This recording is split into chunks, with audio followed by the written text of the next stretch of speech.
recorder and a microphone. We've come a long way, haven't we? Yeah. Hey, And Marty, now- was the Coles knockoff a ribbon like the Coles lip mic? No, it's actually, well, they call it a differoid. So it's like a figure 8 microphone, but ambient noise cancels them out. So you talk into one side. Interesting.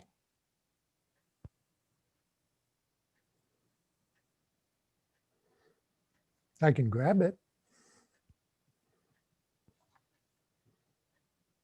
Hi, everyone. Welcome to Office Hours. If you are here on YouTube and you'd like to become part of the conversation, you need to jump over to Zoom.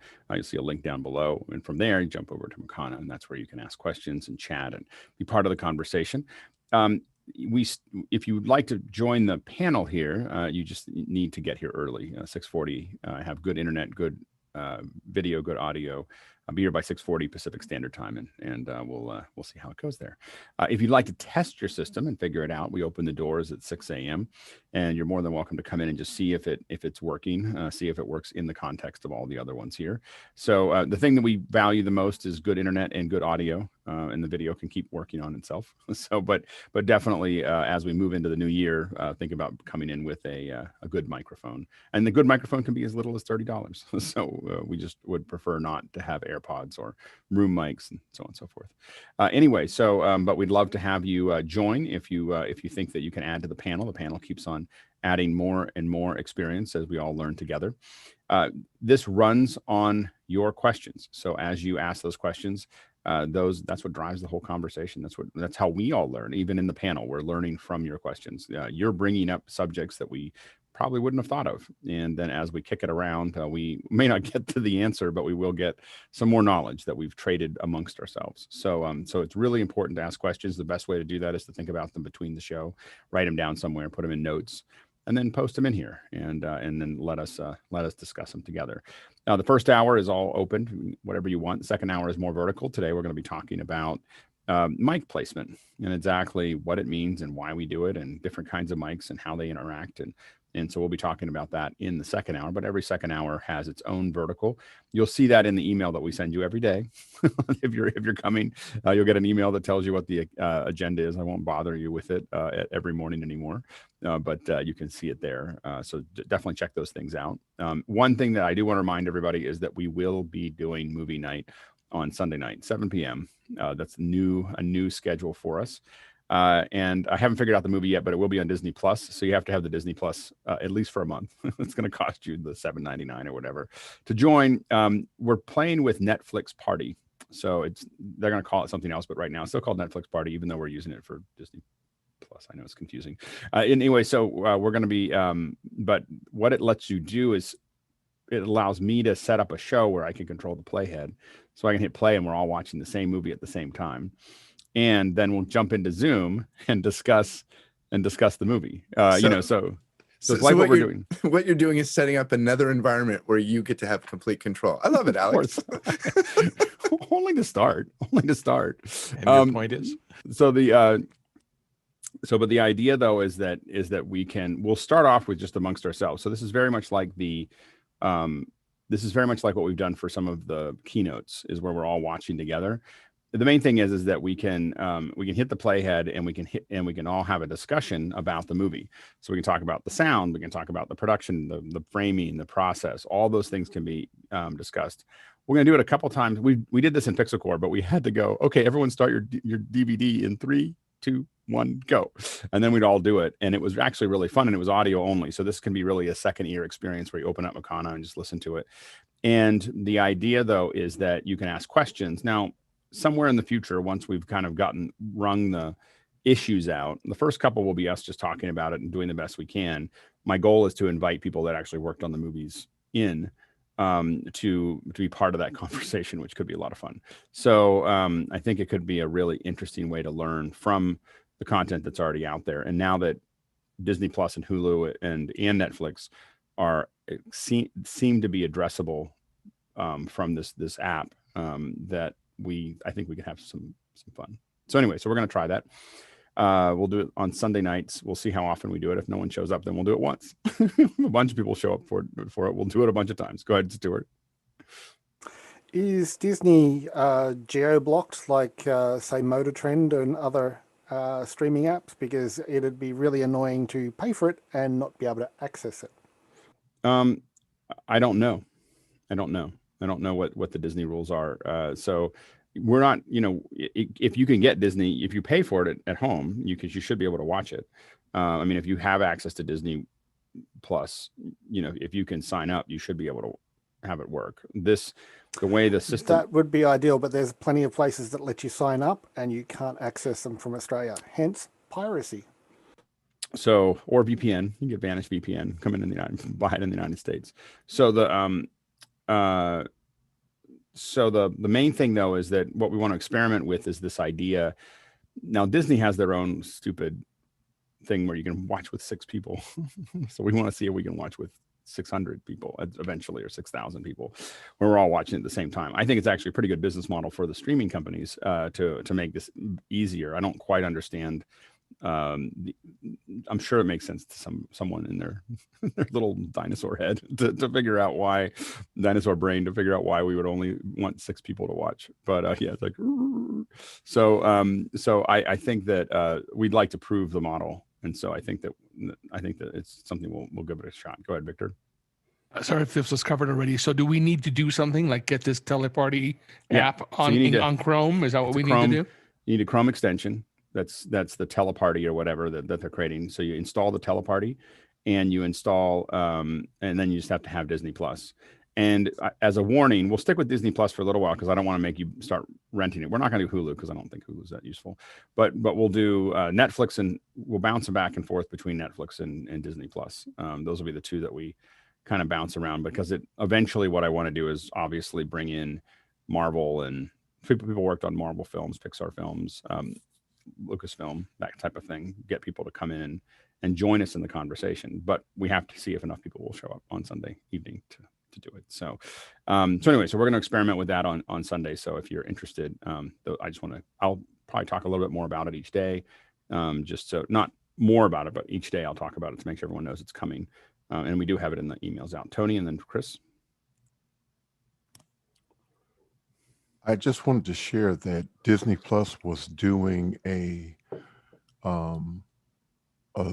package where you could get the Disney Plus, Hulu, and ESPN together at a lower price than they would be individually. So. I think my problem is there's nothing on ESPN or Hulu that I would want. So that would be very expensive for me because I'm just not interested in that. But I think that it could be useful if people like sports or the stuff on Hulu, then it would be a useful package for you. Go ahead, Chris. And you say Sunday evening, approximately what time you look? 7 p.m. 7 p.m. Yeah. And we might move that time around a little bit. We'll figure it out. But Pacific time, right? Pacific, 7 p.m. Pacific. Yeah.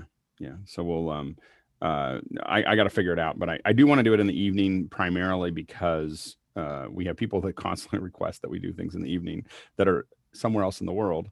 So I don't want to add anything more to the mornings. Go ahead, Jeffrey. Yeah, just to answer Stuart's question, if especially with Netflix, I don't know as much with Disney Plus, but there are certain movies that he will see in Australia that we won't see in the United States, and vice versa, Disney, because of copyright. So that's one thing to keep in mind. These are all the things that we're going to figure out. So we're going to do it, and we're going to see how it works, and then we'll that's part of what we're going to be sorting out as we do the first probably 3 to 4 of them. It's just what are the things that we're not thinking of, and then after that we'll start. If we have enough people showing up, and we find that it's compelling enough, then we'll expand it to other things. We're also looking, if you see CES keynotes that you think we should cover, let me know. Right now I haven't seen a lot of keynotes I haven't seen any keynote schedules yet. I know that CES, I have to admit, I realized I thought I had signed up for it, but then I realized I only signed up halfway because they required Teams, I think, to do that. You had to like build a new profile in Teams to be part of CES. And I think that was kind of I'm not going to do that because I have enough trouble with my Microsoft logins as it is. Yeah, they kicked mine out too.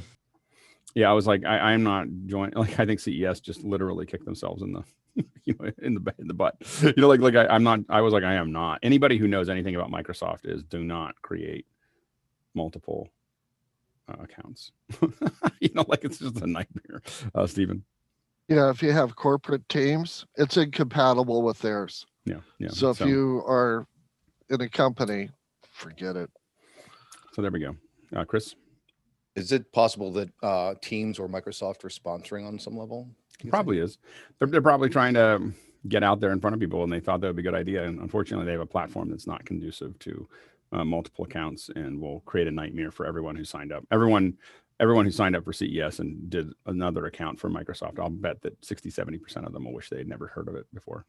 Teams will be, it's actually the worst thing you could do for the brand, for Teams, because you'll go into a little Microsoft hell that is a horrible experience. Anyway, we should move on to questions. Let's jump into the questions. Okay. Well, yeah, we do have quite a few questions this morning. And the first one comes from Jim Abraham in Hesperia, which I found out is north of Los Angeles, northwest, near Victorville. And as a note for the panelists as we get going, I may cut you off and I may have less people. I may not get to everyone's raised hand. You'll just need to be thick-skinned, because as we have more questions, we will move at a higher velocity. So try to be succinct. All right, go ahead. How do you connect a DSLR camera, Jim asked, to a PC to use as a webcam? Go ahead, Stuart. You've got 3 easy ways that come off straight off the head. One is that some newer DSLRs or some newer drivers for DSLRs now support streaming via USB. So you bring it in as a USB camera the same way you would a regular webcam. The way I'm using is HDMI out into an IP box, and then it's an IP-based system. So that's fairly more complex, good for broadcast. And the third way is a HDMI out to USB dongle that you plug into the computer, and you see it as a USB webcam. There you go. Next question. Charles Hodge of White Lake, Michigan says, what are everyone's thoughts about the TriCaster 2 Elite? How would or does it fit into everyone's production? Go ahead, John.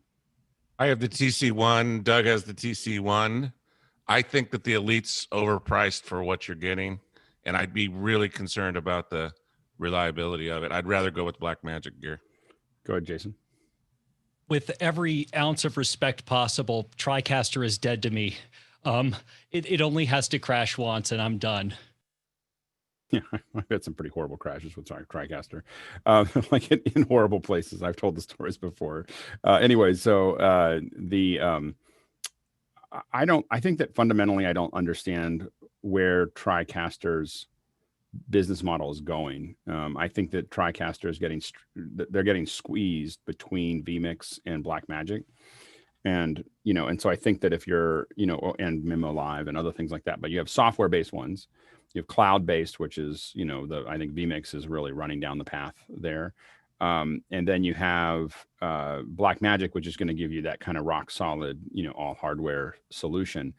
And it's literally the Blackmagic gives you more for less, so, and there's a lot of whiz bang graphics that you can add with a TriCaster and add it up. I don't really think that is necessarily I've talked about this before. I think that most of those graphics are not useful, and so I think that you don't need what the TriCaster is providing you. I think some of them are, but I think you can do it for a lot less and a lot more efficiently and a lot more stably other ways. Go ahead, Doug. So I'm on my second TriCaster, and I will not be buying another one. So there you go. So yeah, so I mean, again, I think that a lot of the market has just moved in a different direction where I think that if you're willing to put a little time into it, I think vMix is going to be is definitely for the money, is going to be as good or better than TriCaster at the same price point. That's an incredible vMix machine if you put that in, and it's much more scalable. Go ahead, Jeffrey. I don't know if we want to do this, but on January 19th, their parent company, who bought them about a year and a half ago, Visit, is actually doing a major announcement. They're doing it through some sort of keynote, and probably something people want to sign up for to find out if there is going to be a TriCaster next version or not. Be in the cloud. Be in the cloud. Yeah, it's just putting in the cloud, which is what they have to do. But I'm not clear that. Yeah, Leland, you're muted. Somewhere you're muted. I was, sorry. The one thing people don't realize about a TriCaster, it's really just an overglorified PC that was proprietary, and it was overcharged for the components that are within it. With the pricing that went down in the PC market, it basically washed the TriCaster out because you can buy every component that's in that machine for nearly or less than half of what they put them in. So it's really a matter of hardware. And I think that the thing that, and on the Mac side, I think that Mimo Live is going to do really well because of the M1. As Mimo Live, really sits on that platform, and as we get machines with more capability, I think it's going to do really well. So I think that a lot of these software solutions are going to do better than, and I think the proprietary hardware solutions are probably, except when it's completely like FPGA, like Blackmagic. I mean, Blackmagic, the ATEM Mini is probably why I think a lot of these other editing packages are in big trouble. And the reason is that for $300, people can do a basic switch. We know from most behaviors is that once someone understands an interface, the chances of them changing are very low.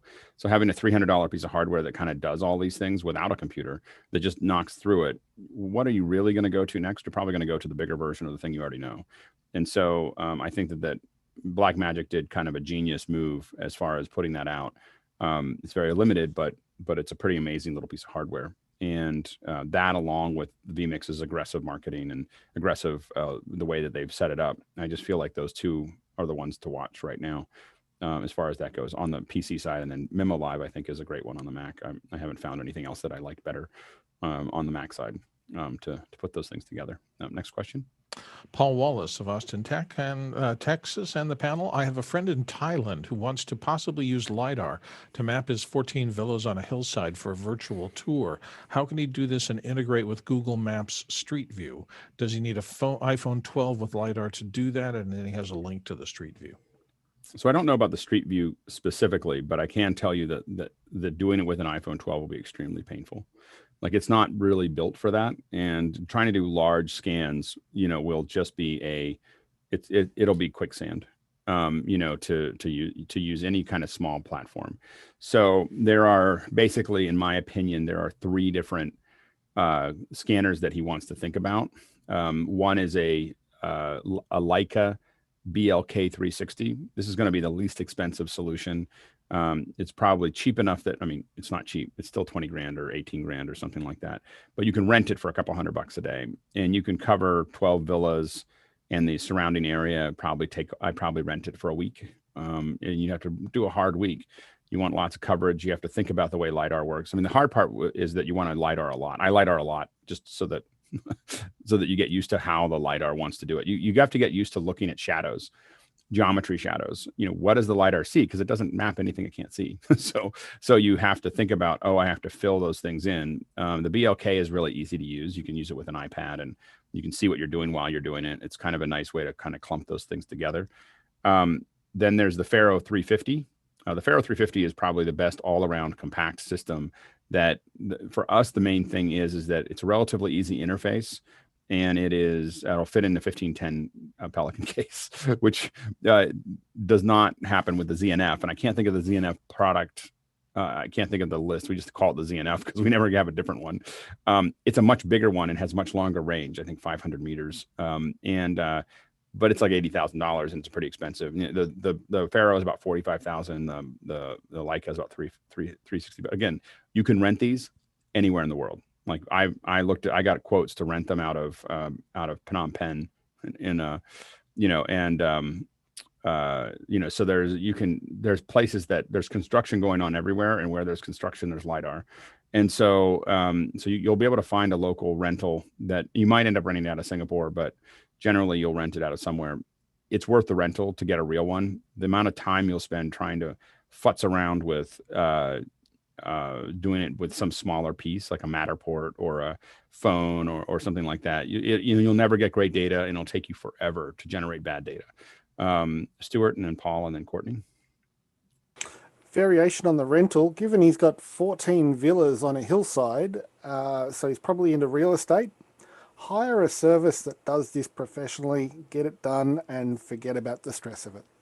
Yeah, you can definitely hire someone. I'll be honest, if you have a bunch of real estate, I would buy a BLK 360 if I had real estate, and I would get good at it, because at some point you'd want to do it all the time. You want to do it, you want to redo it. Every time you do a change, you'll want to do it again. You know, this is something that I think anybody in real estate or construction should have an internal capacity to do that. The actual lidar work is not that hard, you know, to grab onto. Now you may need to hire an extra service to deal with that data, but it's a really the scanning of it takes practice. And again, what will happen is once you have the scanner, you'll use it all the time. Like you just, you know, as soon as you get the pipeline of it popping out the other end, you'll use it every day, all day. You'll have somebody there, especially in Bangkok, you'll have someone that you're paying some relatively aggressive day rate to just be scanning, you know, stuff, you know, because it's super powerful. Go ahead, Paul. And then Courtney. Who threw that chart up? Was that Bill? Did you throw that chart up? You're off mic. Can you throw that chart up again, Bill? I think that was Jeffrey Powers. Jeffrey, can you throw that chart up? Anyway, go ahead, Courtney. Yeah, and as Paul's question is integrating it with Google Maps Street View, but doesn't Street View just use 360-degree photographs and not any kind of point cloud 3D mapping of images? It might. That would allow you to move around, I understand, to change your point of view. And Google, I think, just merges those 360-degree views from point to point to point. I know that Google has some geometry-based solutions that are built in. So I don't know how available those are, but I know that we've done work where there's geometry involved. To do a tour with 360, to Courtney's position, a high-end, if you just want to do a 360 tour where people are bouncing from one location to the other and they don't have to move around the room and everything else, a Theta 360 would do it. A high-end Theta, the $1,000 Theta, will get you incredible data all the time. It's $1,000. You walk around, you put it on a little tripod. The only thing to think about when you're doing 360 is that you want something that's like a light stand. So the ProMaster, I think it's a CS, I think it's either an LTCS or a CSLT, but that's what I use when I'm on the road. ProMaster makes it. It's a relatively inexpensive light stand. Well, actually a relatively expensive light stand, but it folds up and fit. It's like this big. It's actually what's holding my two lights here. It has a key feature. The legs open at the bottom. So light stands work better because the further the legs are away from your camera, the further the legs are away from the camera, the smaller they are to paint out, because you don't want to paint them out inside of. And then if you want to paint your tripod out of a shot, in my opinion, the best software to use is Affinity Photo on the Mac. And it's because it will do a 360 transform. It'll wrap your 360 onto a globe, and then you can clone in the 360 environment and then unwrap it. And it does it without any convolution, which means that it doesn't do anything to the pixels other than the ones you painted on. It's actually mapping them to geometry and then mapping them back. So it's a really great way to paint those out. Go ahead, Jason, and we'll move on. I actually did a Photoshop action to do that, and it worked beautifully. Every single time I've used it. That's great. Next question. Okay, we're moving to Laura Seal in Greensboro, North Carolina. How do you explain Zoom rooms to people with production knowledge but no live stream expertise? The conference room analogy isn't working for me. Is there an analogy to a piece of gear or app that would help? Well, Zoom rooms, the way we use them anyway, if I'm talking about production, the way we use them is that it just gives us two cameras that we can cut to. I mean, we look at Zoom rooms as just the ability to export 2 or 3, maybe even 4 cameras out of a single Zoom that run as ISOs back into our switcher. I mean, that's how I don't know what production who you're talking to about that, but that's how I interact with Zoom rooms. is that they are they allow me to pull my camera angles, out of as needed, out of a meeting. Anyone else want to add to that? But I think that's how I use Zoom rooms anyway. So ask another question, Laura, if I didn't hit that one right on the mark. Next question. comes from Jeff Francis here in the panel. And Jeff asks, out of Columbia, South Carolina, I need a quick course on StreamYard, things to know, things to watch out for, and so forth. I'll be producing one segment of a larger event that is using StreamYard. Go ahead, Stuart. No, you don't need a course. You need about 15 minutes. It's very, very easy to learn. One of my cohorts was able to pick it up. The only thing I don't really like about it, and I'm just going to bring up some visions so people can see. This is from Full Course Yellow, which we do on a Thursday night for in Pit Lane because we can't be in the studio. And if I just hit play, you'll see what happens when one person drops out. It goes to a 3-person 9x16 panel, and it's the only thing that really doesn't gel too well. Just the layout just doesn't look good, and you've got to move to stay within the area that it crops to on your camera. Beyond that, its integration with social media and getting lower thirds done from all of your social inputs is absolutely fabulous. Good. And Jeff, what do you specifically need StreamYard for?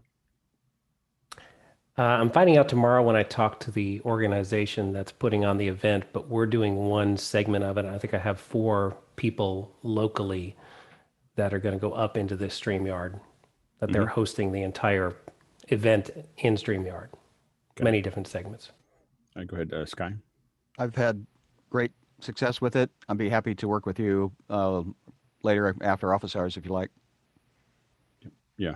Awesome. Thanks, Guy. Yeah, sounds good. Next question. Dave Oden of Johnstown, Colorado is up next with Guy. Is there a powered zoom lens for the Blackmagic Pocket 4K that has a good zoom range for a 60-foot throw in a church? Didn't say budget. Yeah. Go ahead, Jason. There you go. So, There is, you can't touch it for under a stupefying amount of money. They make one that is absolutely perfect, and you're going to wish you never saw it. And Guy, what lens was that?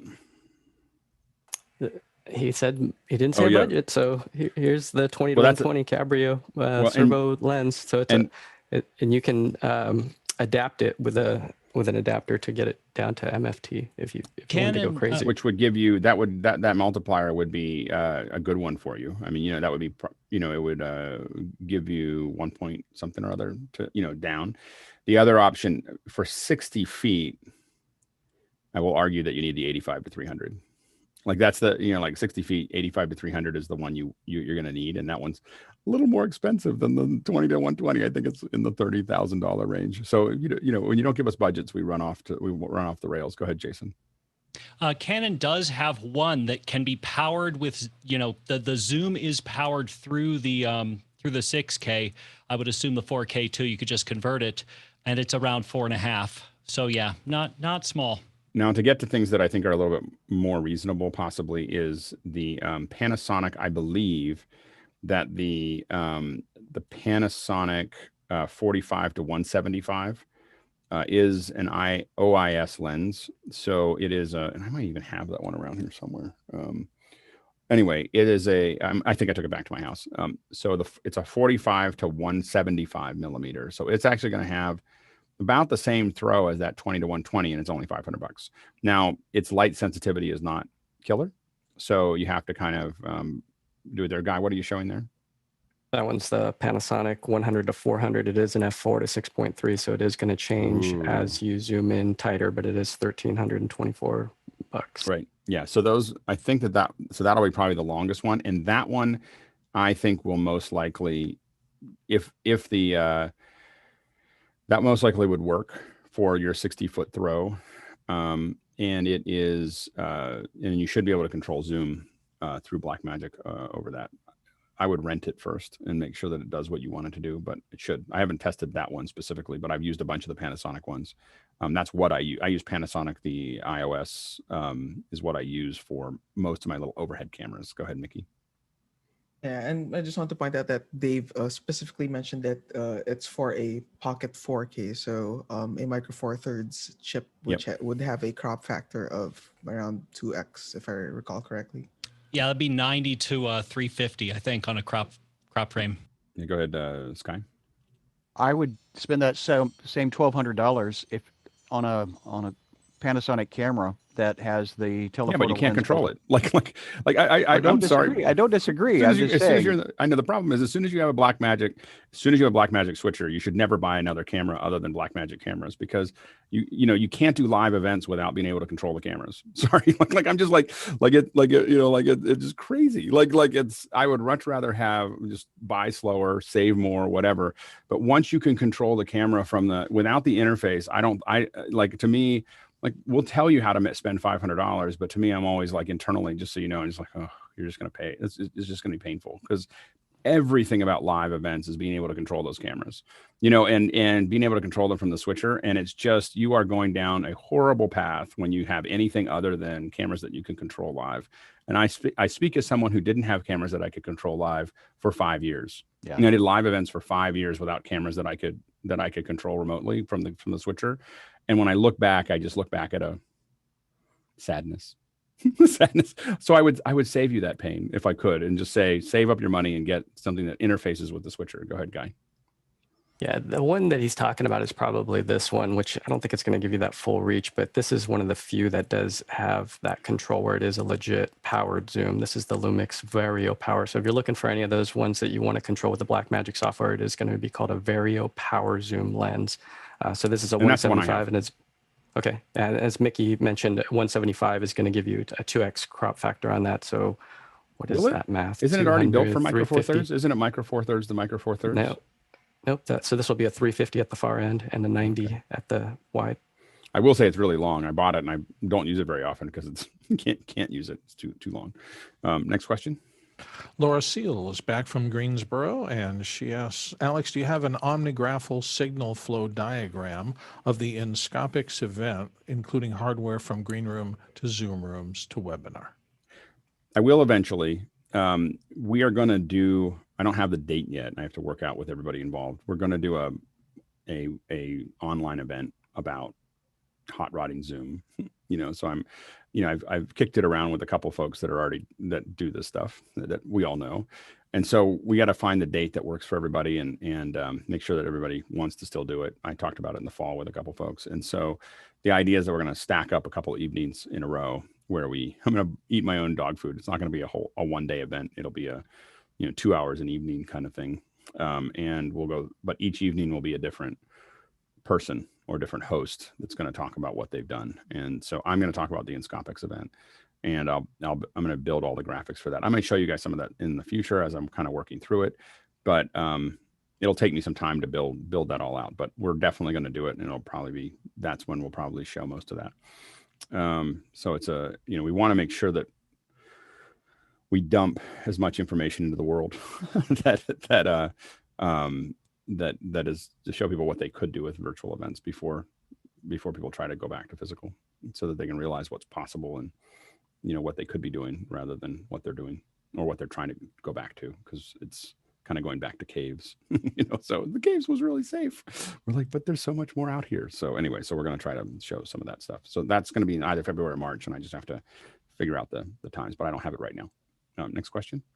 David Brady of New York is in with NDI question. What causes the green-purple effect, lovingly known here in office hours as Hulk mode? I toggle NDI sources all the time and have never seen it before. Well, typically that look is a miscommunication of whether the information is being considered YUV or RGB. So that's usually a mismatch between RGB and YUV as far as a interpretation of it. And it seems to be happening when they interface to Zoom for a moment, sometimes, or sometimes more. The signal is I think it's a YUV signal is being interpreted as RGB. And that's what's creating that look, I believe. Go ahead, Jason, and then Jeffrey. Yeah, along those lines, because I think of the purple and green, I think it's a violent hue shift as it corrects between the two. Yeah. Well, what happens if you took an RGB and you gave it the same pixel values that you gave YUV, you'd get the Hulk. Right, exactly that. Yeah, Jeffrey. What's more interesting is I always see your audio is horrible, like not usable. So, really? So whatever. Yeah, what happened? I don't know. It's clicking it's room noise. Yeah. Okay. You're gonna. Yeah. Anyway, next question. Moving on to Michael Peters, who's in from Oakton, Virginia. And Michael asks, hi, Alex and panelists. Happy New Year, and thank you so much for this forum. I'm a vMix user and need to ingest 8 to 12 guests from all over the world. Do I need 8 to 12 laptops to ingest all of the guests and then bring the video in via NDI into vMix and audio using Dante through a QL5 to adjust any delay? Go ahead, Jason. Probably, if you want it to be smooth. But I'm sure that there are many, many, many ways around it. And if you have the time for those, then I'm sure they're for you. The main thing is that if you don't need to separate the audio, you can absolutely, if you don't need to separate the audio, and I just want to make sure you're ingesting, I'm assuming that what you're ingesting is live. If you don't need to separate the audio, if you're willing to have shared audio, you can probably get one Zoom room for every, one Zoom room can do 2 or 3 people at a time. So you can pin 2 or 3 people at a time off of each Zoom room and be able to pull that data down. So you wouldn't need quite as many computers to do that. I would also recommend against, so my recommendation as someone who does a lot of this is I would recommend a rack mountable. Either I'm testing Mac Minis, but what I have is Dells right now. Rack mountable with all the IP going in and out of a router, because then you put the screens wherever you want. Laptops, 12 laptops. As someone, I've done it. 12 laptops just becomes a big mess. You're running around looking at things rather than being able to put them up on. We put ours up on multi-views. The Blackmagic multi-views. We put them up 16 up or 9 up or 4 up or whatever. It's a lot. It just depends on what your budget is. A QL5 is nice. You can definitely do all this with a QL1. You could do it with an X32. So there's nothing about this mix that is that complicated that needs the something that the QL5. The only thing the QL1 would give you over the X32 is more channels for the Dugan Auto Mix if you need to mix between all those people at the same time, which I wouldn't recommend. I don't recommend roundtables with more than 6 people. And the reason is that whenever you sit down at a table at a dinner, and when does it get to a point where everyone starts breaking into their own conversations? Somewhere between 4 and 6, and so, just because it's just too many people. And so we do it here, but we have a very specific way that we do it. And so it works for all of us. I don't know if it's not something I recommend if you're dealing with people who haven't done it before. Go ahead, Mickey. Yeah, I think essentially the more complex your setup, the more control you have, and the more control you have, the more possibilities for higher production value you can bring to it. So, you could scale down to what Alex said, wherein you're bringing in 3 people per Zoom room, or you can do the whole Alex setup where you have individual audio channels that you can mix and change delay and EQ separately. And also be able to you can set up return comm channels with either something like a ClearComm or a Unity or something else. And so there's a whole bunch of things that when you build out those ISOs, if you want to build a high-end event, you will ISO every person into their own machine. That's how you do a high-end event. The next tier down is I'm going to capture a bunch of screens on it. I'm going to have shared audio. It's a huge drop in quality. Just so there's a huge rift off of that. And the next one down to just general Zoom is a huge jump down again. But these aren't it's not like the shared one is close to the one that is ISO. When you have ISO, you have better audio, you're able to cut faster, you're able to move, go through things, you're able to do returns. The return audio, by the way, is not trivial. Being able to talk to every single participant in real time during a live event is just an incredible feature. And it doesn't exist when you have a shared room. And so it just depends on the scale of the event that you're trying to do as to whether you go through that. But it's definitely worth it if you can. Courtney? Just to clarify something you said if you have a single PC with a Zoom room that has 3 guests coming in on that one Zoom room, then that PC has to have 3 individual video outputs, which then you use as isolation for each one of them. And I don't even do that. I use 2. I don't need more than 2 for each person. I mean, if you're doing 3 or you're grabbing 3 windows, they would have to have 3 HDMI outs that then are converted to whatever they're doing. And so, and those little PCs that you have, does it have multiple? It has 2 HDMI 2.0 outs, and of course you can add it has 4 USB 3 ports on it, so you can just add another one via display. I gotta test those. Yeah, so anyway, so again, in the past, we had trouble with video, real-time video with anything less than an i7, which is why I haven't really looked at a lot of the smaller ones. We just had frame drops. I might point out that I've tried that with H.264. It does H.264 hardware decoding with Windows drivers, so it can handle up to 9 decodes without any. It doesn't even affect the CPU at all. So the GPU is doing all the work. That's great. Yeah. So the anyway, so and I'm going to be experimenting. Courtney has me intrigued, so I'll be experimenting with some of those little PCs to see if they work, because that could be a much more cost-effective way to get a whole bunch of little Zoom room outputs. You can build little stacks of them, you know, and get them all out without spending too much money. Go ahead, Guy. I'm not sure if he's talking about a Zoom meeting where he wants to extract individuals. I've been playing with vMix in the cloud and going on Reddit and learning from another guy who's doing a lot of this.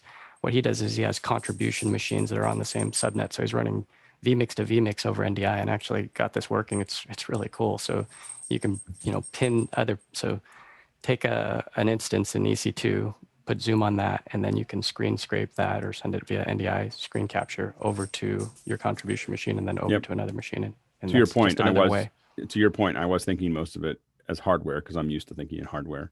But you could do a bunch of this in the cloud. I just think that some of the comm returns and some of the audio and stuff like that would get pretty. So comms and audio is where I get caught up, where I don't like to use the cloud. The video part is easy. The complex audio part and the really high-end audio solutions, I find hard to do in the cloud. And so that's where I think things, when you really want to build a complex process there, I think it's hard to do that in the cloud right now with these events. So anyway, so hopefully that helps. Next question. Marty Adius of Silver Springs, Maryland, and here in the panel says, after downloading the newest NDI tools, the screen capture module went away and a new one webcam input appeared, but it doesn't appear to do anything. Does anyone have any insight? Go ahead, Marty. Stuart. I think Marty is actually talking about the virtual input for the NDI tools, which allows you to bring in an NDI stream from other devices and then have that as the webcam input to things like Zoom. Great. Does that sound right, Marty? Is that what you're talking about? Well, they made a big deal about the screen capture module, which allows you to grab different screens and bring it in. And that seemed to have gone away. And this webcam input says that it will bring in webcams, but there's no controls for it. I turn it on and it doesn't do anything. I don't see it. Yeah. Marty, the controls are in your taskbar. If you right click on them, you'll get the options there. There is NDI screen capture HX now listed on the NDI tools, but I haven't tried that myself yet. Go ahead, Jeffrey. Yeah, there's regular NDI and NDI HX. Yeah, I just went Hulk mode. And the thing is that when you install it, you're going to actually have to check the boxes because they'll be unchecked for you. So you have to reinstall it that way. And I figured out my audio problem. So I see that. Yeah, you sound much better. But I think it is funny that we were talking about NDI when we get an NDI Hulk mode. Hulk mode. Anyway, next question. Moving to Laura Seal of Greensboro again, who asks, Alex, what control panel do you use with the Constellations? So you can use any control panel that you want. You don't have to even have a control panel. We have I use at home. I have the 1ME, the newer 1ME Advanced is what I use at home. And then here at the office, we have a 2ME. The 4ME we looked at the 4ME because of some of the stuff we're doing. It's amazing. And a facility that we work at has one. The only thing about the 4ME that they did, I'm sure that it saves them money in the build, but that we keep on every TD that looks at it sideways is because the T bars are all lined up. There's a reason you don't do that. If you look at them, all the T bars. Terrible idea. I know, yeah. So the problem is that it's really easy to hit them with your arm.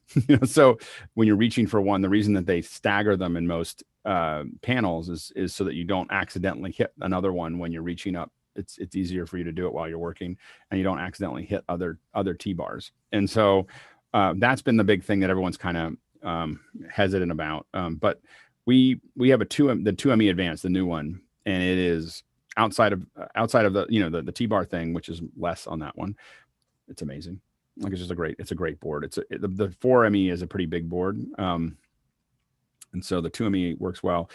MEs in general, you're not really having a 4ME board for 4MEs kind of makes sense. But the bottom line is you're usually using the other 2MEs as feeders. You're doing that in software. I mean, at least we are for the most part. We don't need to control more than 2MEs at a time because the third and fourth MEs are like feeding into our super sources or feeding into something. And usually it's more software driven to lay things out. That's kind of how you're using those. And so I find that unless you really have a reason to get a 4ME, I would get a 2ME. I think the 1ME is a little cramped with it works for home operation, but it doesn't, in a show, I think I would use a 2ME. That's my opinion. Next question. Tlaloc, Miguel Lopez Waterman of Queens, who's here occasionally, says, latency. Is there a limit imposed by the reality of the internet as to how low latency high quality video can be? Let's say 1080p for now. I'm less asking about a specific product and more about if there's a ceiling, and if so, have we hit it? Maybe impossible to answer, but discussion is appreciated. Go ahead, Jason. You will be very hard pressed to beat 200 milliseconds. I'd say over fiber, without anything else in between it, the switch runs a little under 25 milliseconds. So that's probably the hard number. Is less than a frame. Is what it can do.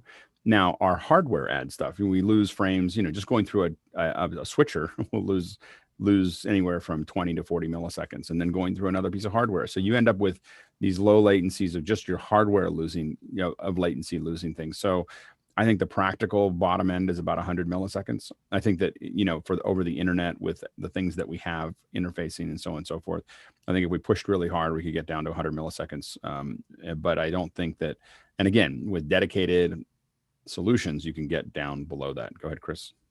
Is there a really vague or basic formula for like distance also because we talked about like musicians who are in the same town that can sync up better than people who are in. There is. I mean, it's going to be the number of hops. You're going to lose a couple milliseconds here and there, but those milliseconds are measured in singles and tens.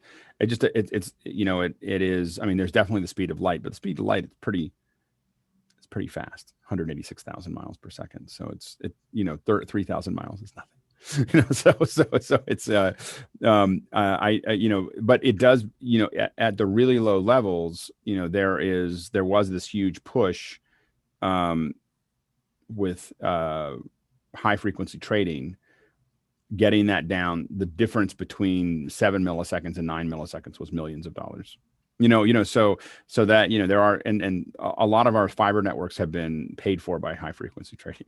There's a lot, like that. And you'll find that almost all of them live, to get to your point, almost all of those not all, but many of those high frequency trading is in Chicago, New York, because in that case, distance matters, and so they are doing a lot that they're right next to what needs to happen, because they're literally talking about single milliseconds, to do that, which we can talk about whether I'm not going to get into it. Anyway, Jason. Yeah, it's hard to beat 300 million meters per second, because you want to cover the distance and then it goes through the slow switches. If there are any left on Wall Street, I assume that there are, but who knows? Jeff? Speed of light's fast, but it's not trivial. New York to LA is 13 milliseconds. 13 milliseconds. That's as good as it's going to get ever. Yep. Until we get quantum physics. Right. I woke up yesterday. I just want to tell you, I have no idea what to do with it. I was talking to somebody else. I woke up yesterday thinking about quantum reciprocity. I've never even heard those two words together. And I woke up obsessed with quantum reciprocity, and I'm still trying to figure out what it was. I literally woke up going, I need to study quantum reciprocity. And I was like, I don't even know what this is. And so then I had dreams about it, and I don't know why. So we can all think about quantum reciprocity. Anyway, go ahead, Guy.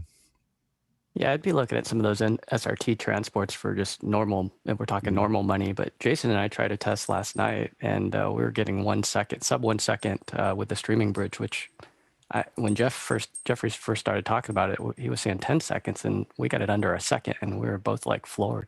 I just love to see what it looks like on an ongoing basis over a long period of time you know, how many frames do you lose? How many, you know, like that's the kind of thing at 1 second. And 1 second is still great, but it's not something I would never run a show on it if I didn't have to. You know, like that's not enough. That's not a low enough latency for me to want to run a show.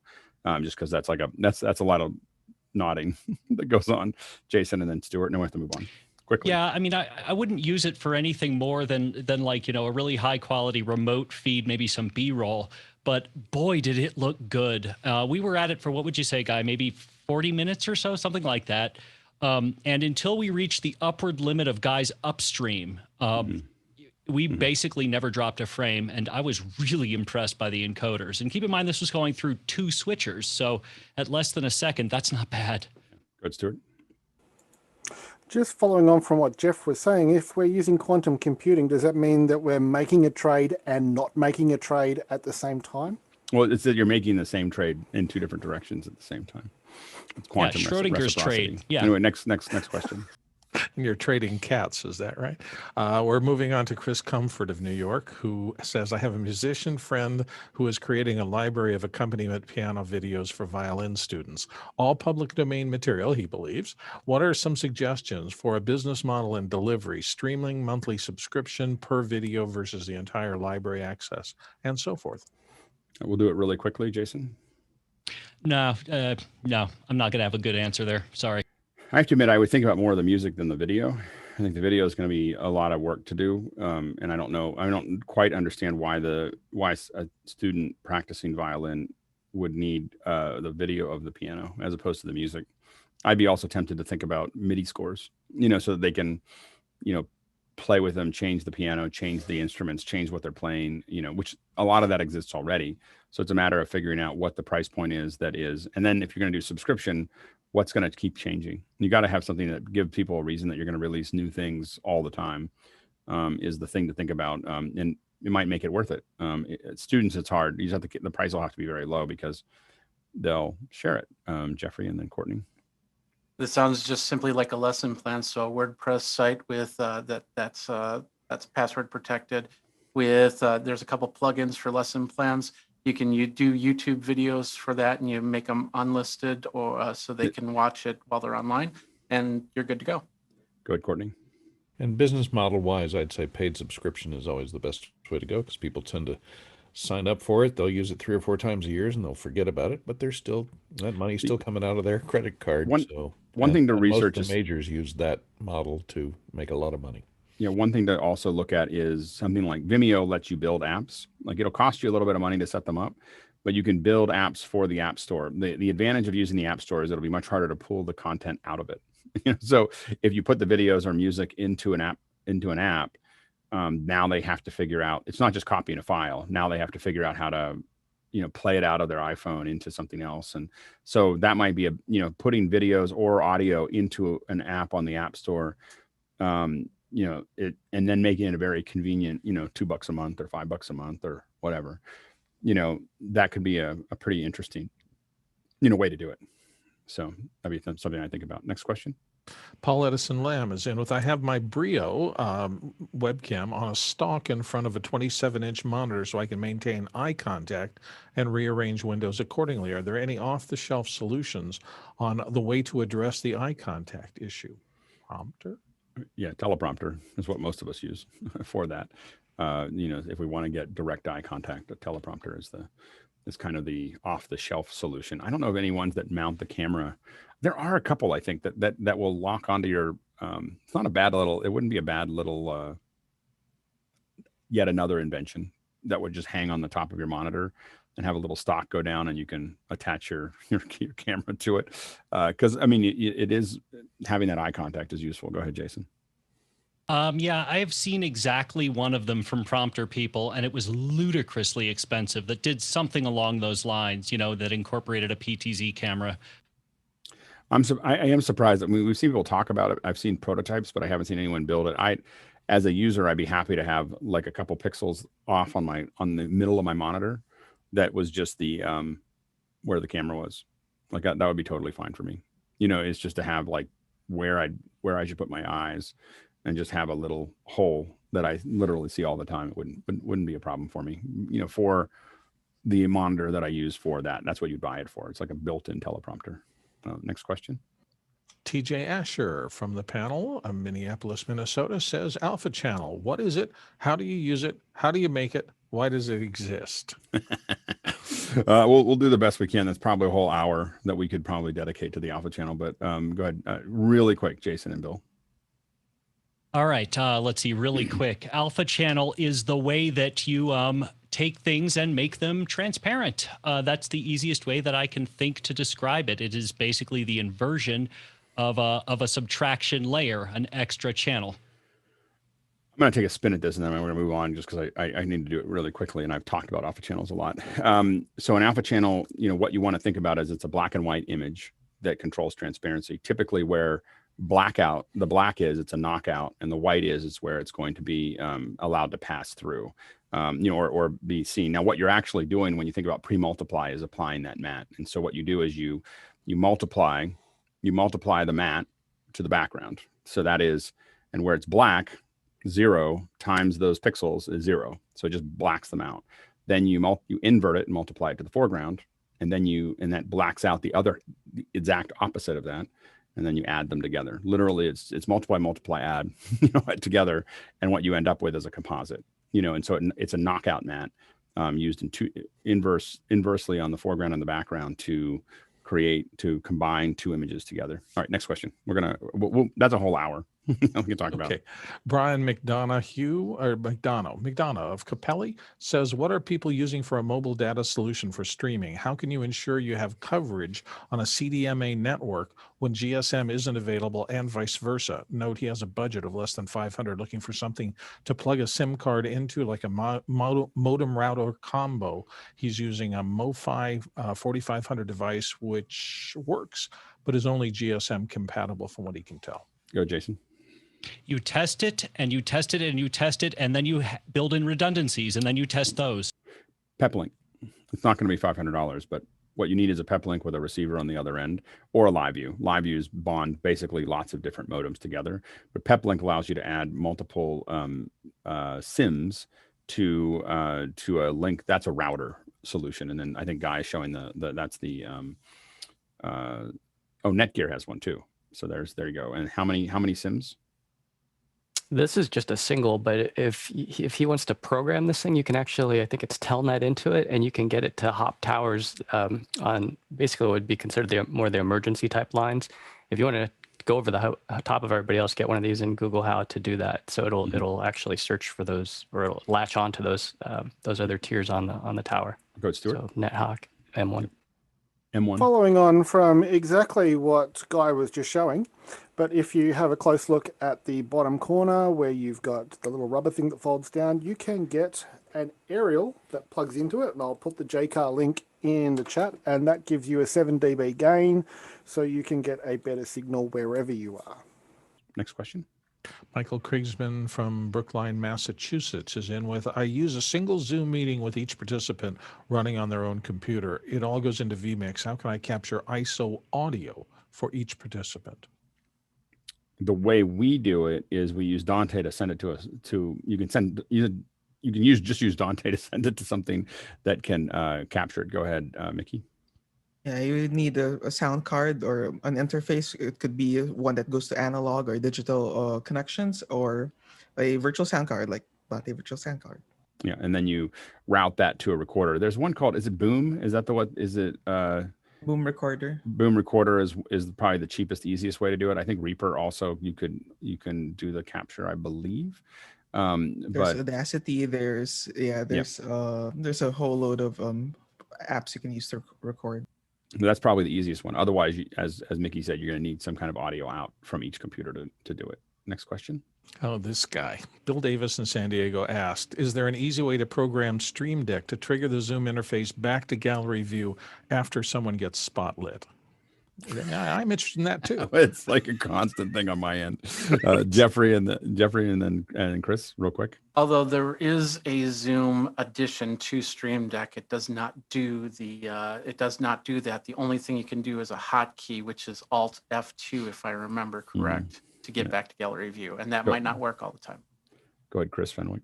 It's important to remember, at least in the Zoom shortcuts menu, that there's a checkbox that allows you to make a keyboard shortcut active in every app. So regardless of what app you have forward, like quite often I'm switching between, you know, Safari and Discord and Mimo and whatever while I'm watching this.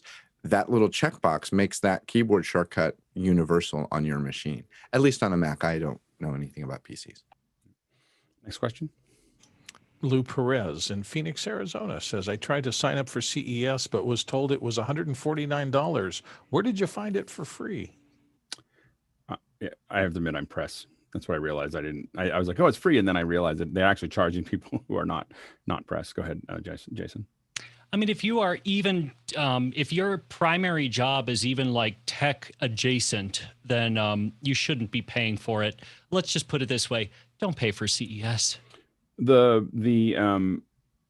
lot of times you'll see in the last week, this week, we should see this kind of push out of lots of coupons from different.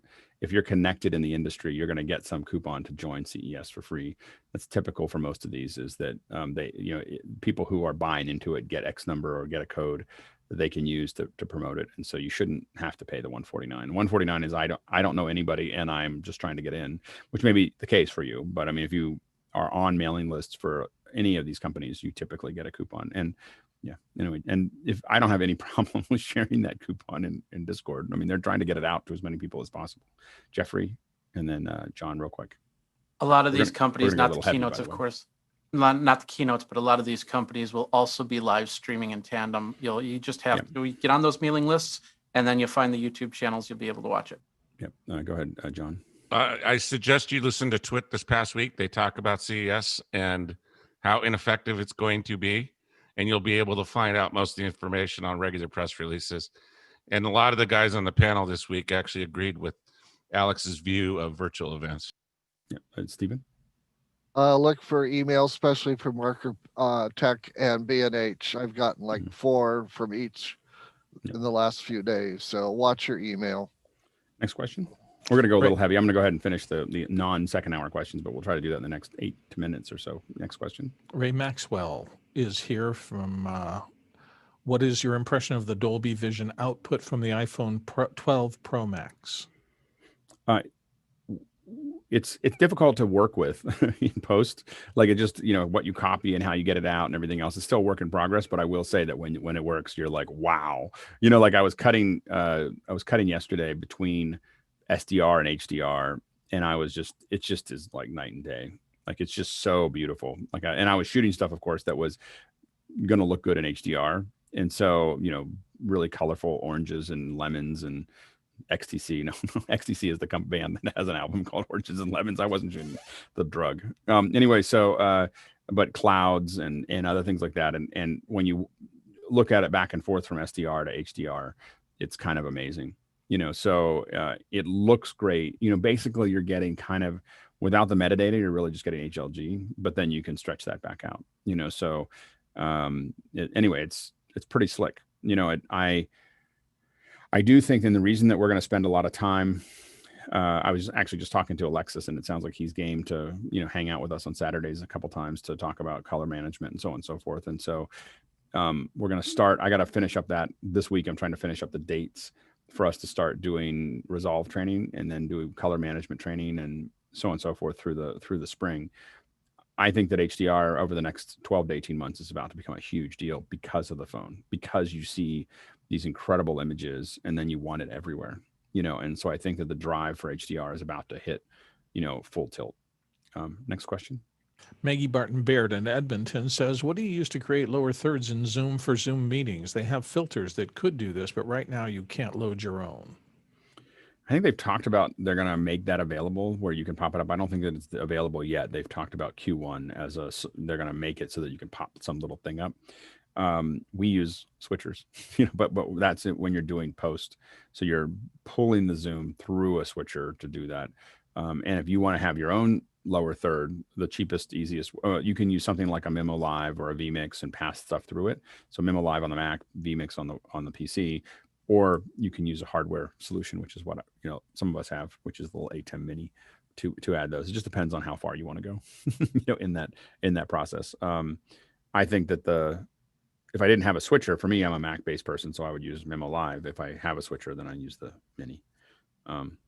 the nice thing about the Memo Live is it goes over anything that you have coming in. So next question. Michael Peters of Oakton, Virginia says, I plan to use Alex's setup of using 8 Mac Minis to ingest 8 guests into vMix. What comm system would you recommend to allow us to talk to each individual guest? And what multi-screen would you recommend? Tucker. Tuckerize it. don't think of it as a don't think of it as a, but I would, if you're getting started and you're not ready to really do a huge investment, we have an investment in hardware with ClearComm, and it is better than Unity. Like I've used both of them on lots of projects. I mean, it's clearly better than Unity, but it's $80,000. So it's not, it's, like a really fast Tesla is still going to be better than something that's a lot less expensive. But I wouldn't, if you're not ready to make that investment, there's nothing below it that makes sense. And so I would just go to Unity. And if I'm going to go to Unity, I would just get Tucker to do it for you. Don't try to figure this out for your first event. If you get, Tucker is still very affordable for what you're going to pay, about the same amount that you pay for all those licenses with Unity, except you're going to get the world expert in doing it, who's the nicest guy in the world, who worries about every little detail. So Tucker is in, I don't know if he's listening right now, but Tucker is in Discord. You can find him. That's the key to the operation. And he'll help you set up your comms. He'll help you tie it in. He'll figure out how it integrates with Dante. He'll train you. He'll train you. He'll onboard your people that don't understand it. It's insane. It's an insane service.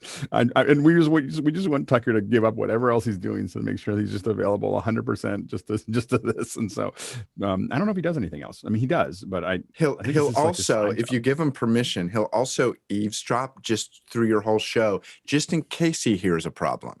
Right. And if he does, sometimes he'll DM, direct message into that person and go, you need to hit the yellow button.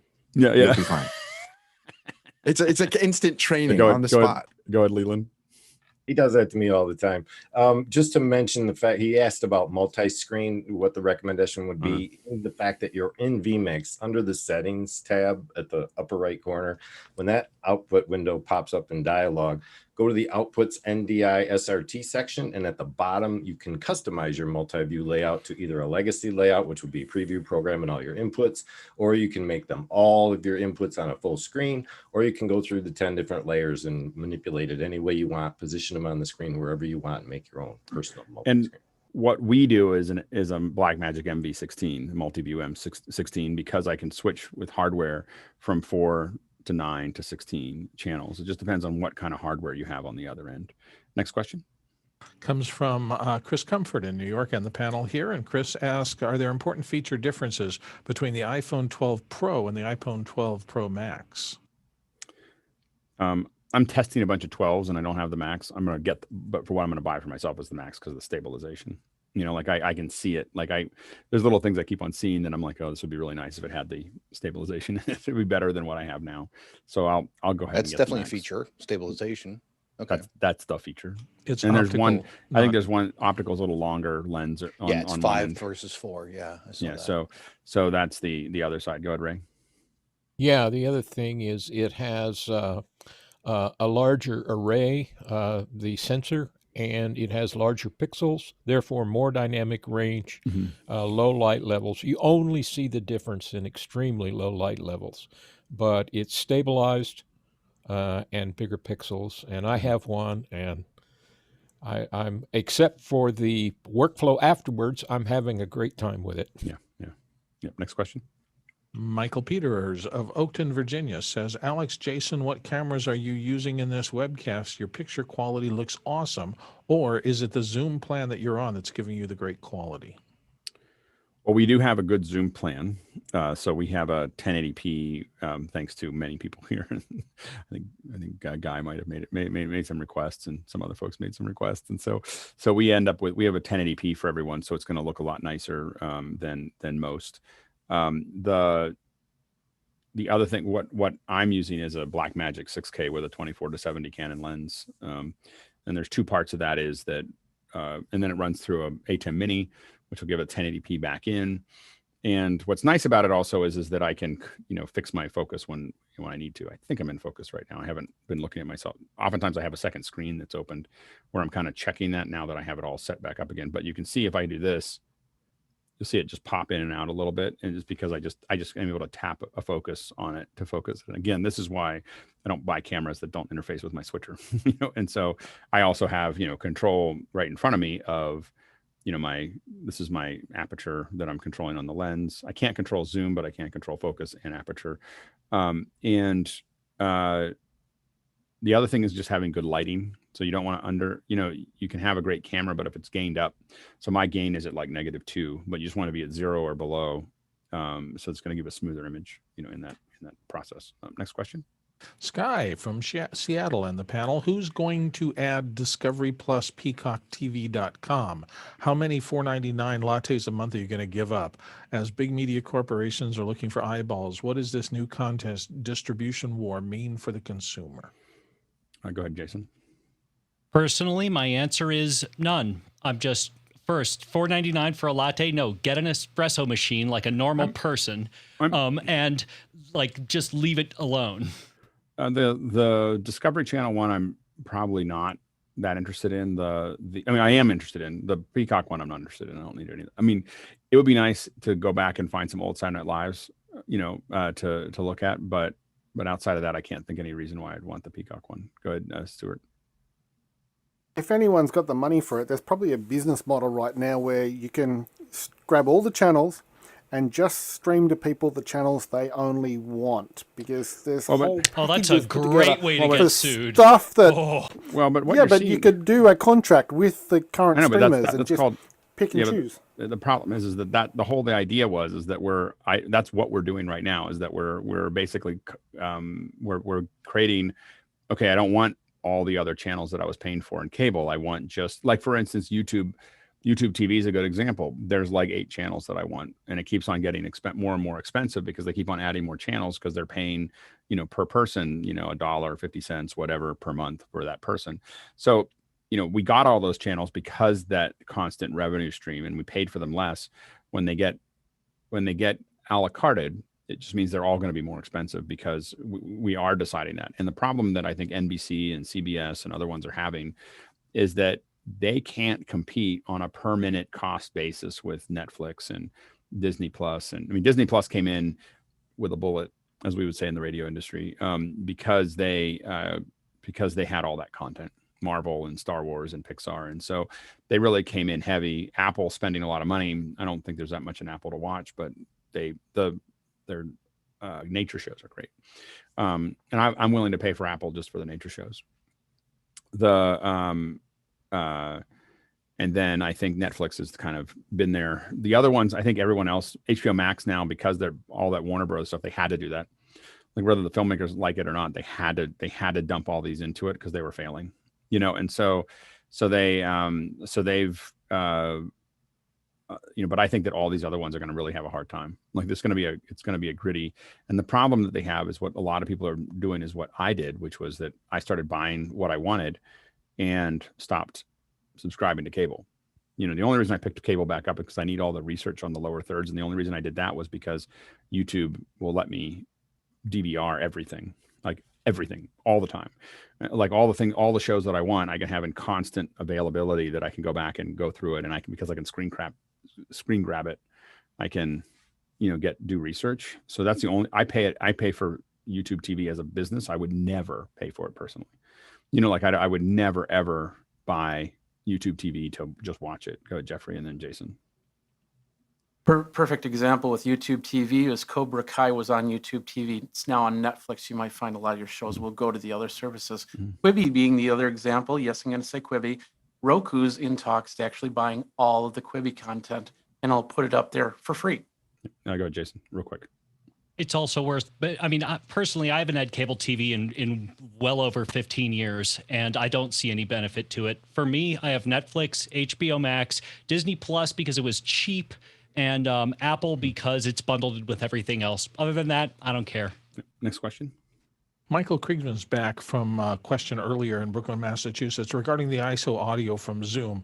He runs Zoom meetings with 3 to 4 participants, has each participant on their own laptop. How can I capture ISO audio from each participant without getting both sides of the conversation? I really don't think you can with the setup that you have established unless you do some internal mixing with some other hardware. Yeah, you have to. The main thing is that, yeah, what we're doing, we're not. I see what you're saying. The issue is that you need to interface what they hear. The return back to all of them has to be a mix minus from a mixer. So I understand what was missing there in our last conversation about this was that we take all the audio, we mix it into a mixer, we send mix minuses back. So what the person's hearing in Zoom, there's nobody hearing each other. Zoom's not doing anything. Zoom is an individual connection. We take the video, we send them back a map multi-view. We take the audio, we remix it in a switcher and send that audio back to them to hear. That mix comes back to them mix minus. Once you do that, then you can get all the ISOs, and it doesn't have anybody else because you can record those ISOs, but you can't let Zoom. And basically what you're doing is you're not really using any kind of group version of Zoom to do that. Each one of them's got their own Zoom connection. But it's not just that they have a Zoom connection, it's that you're doing all that mixing there. Go ahead, Mickey, and then Bill, and then Leland, but really fast. One thing to touch on, because Grant did hold on, Leland, like Mickey, and then Bill, and then Leland, real fast. Yeah, just to break it down, like it's really isolated connections. Like contributor number 1 is inside meeting number 1, going through machine number 1, and participant number 2 is on meeting number 2 on machine number 2. There is no audio crossing between those actual meetings via Zoom. The audio is mixed and crossed locally in the control room. Yep. Yeah, go ahead, Bill, real quick. I just do a splitter, an XLR splitter, have them put a little Zoom. No, it's not going to work. You need to mix minus. You need to mix minus. No, just for recording theirs. He just wants an ISO of theirs without getting both sides of the conversation. You have to get to do that. You have to go into mixer. Yeah, they otherwise it won't work. Leland? Because otherwise it'll always be mixed. Unless you have a mixer doing a mix minus, all the audio coming out of Zoom will be the other people in the Zoom. I know, but I'm just saying they're not going to go. They're just going to take their microphone and run it through a splitter into a recorder locally. So they're just getting them. No, but he's got he's got Zooms coming in. Zoom people coming in. All the participants can't hear each other. Last question before we go to the second hour. Okay. Moving along. Michael Peters of Oakton, Virginia. And the last question, my wife is now virtually teaching her first graders using a PC linked up to Blackboard. I set her up with 2 USB cameras. Is there such a thing as a small USB switcher that I can buy to allow her to cut between each camera, or do I need to upgrade to HDMI cameras and a switcher? You should. Yeah, go ahead, Jason. I would use a Streamdeck to actually just re-switch the video assignment. It's not as smooth and it's not gentle, but it might work. Or if it can see a virtual camera, if Blackboard, I don't have experience with Blackboard, but if it can see a virtual camera, you could use OBS, or vMix. In vMix, the free version would probably do what you're trying to do, but OBS or vMix is would probably work. You just have to know whether you have to look at Blackboard to figure out whether Blackboard can see the virtual camera or not, and we just haven't tested that. But that would be the easiest way, and it'd all be in software. Go ahead, Jeff. Yes, Blackboard can take a virtual OBS. Yeah, so OBS, free. There you go. All right, now we're moving on to mic placement. So what we had, the conversation that we had here is we talked about mics, but we didn't really talk about where to put them, in the placement. And different mics have different processes there of how to do that. So what we're going to do is we'll start with the questions and hopefully be able to use those questions as a design. So if you have questions about mic placement, then go ahead and throw them in. We'll go into a general conversation after the questions if we don't think if there's other things that the panelists want to talk about there. But go ahead and ask your questions around mic placement, and we'll get to those first. Go ahead. What's our first question, Bill? Comes from James Babbitt in San Diego. Hi, Alex. The H6 arrived from Countryman and has many parts on the carrying case. Which parts do you send with the mic, cord, and case? When giving H6 to someone who's never worn one, what do you tell them about setting it up, especially if they're going to set it up on their own alone? So, yeah, it comes in a nice case. I don't think I have that case here, but it comes in a nice case. We don't really take anything out of it that much. We send, because we send an IFB, there's a little pocket inside of that Countryman case that we slide the IFB into, but you have to put a little something on that says IFB, otherwise people forget about it, or you have to have it in the instructions to tell them where to put it. There you go. And so the main thing is I know it'll sound crazy, but the coil comes with a little metal, a little twist tie. Just take that twist tie off. Just make sure it's off. Otherwise, people will, like, they literally won't. They'll not understand that. You'd think that they would, but it becomes like a thing. So anyway, I don't ship I don't ever, if you're doing an XLR input, I don't ship it with the micro dot. If you're using the micro dot, you don't want to ship it connected. I tend to unconnect it on anything that's got a micro dot on it. I think I was thinking about this one, but I think I have that anyway. So make sure that XLR is in its little Velcro, or it's a thing that holds it in. Just make that thing can really damage your mic or the cable if it starts bouncing around. So you just need to make sure that that's secured. The main thing is you just want people to put it on up over their head. You got to know which side it should be on. People will put it on upside down. And so you want to be able to make sure to show it to them. And then the big thing is that we just tell people that mic needs to be just a little behind the corner of their mouth. And we want it, we usually look at it over a video to make sure it's coming off of their cheek back here, rather than, it being pushed. We're looking for it to be pushed not into there. And then the big thing is that we tell people to, when we do it, put your thumb right under where the ear is and use your index finger to bend it out a little bit. And you'll probably have to be a little bit more rough than you think. And that's how you bend it out. Go ahead, Marty. Is the H6 still coming with spare caps, screen caps? Yep. We haven't changed any of those. Are you sending those out as well? We send them out. I mean, it depends on what we're doing. If we think we're going to, we go ahead and keep them there, but we probably should take them out.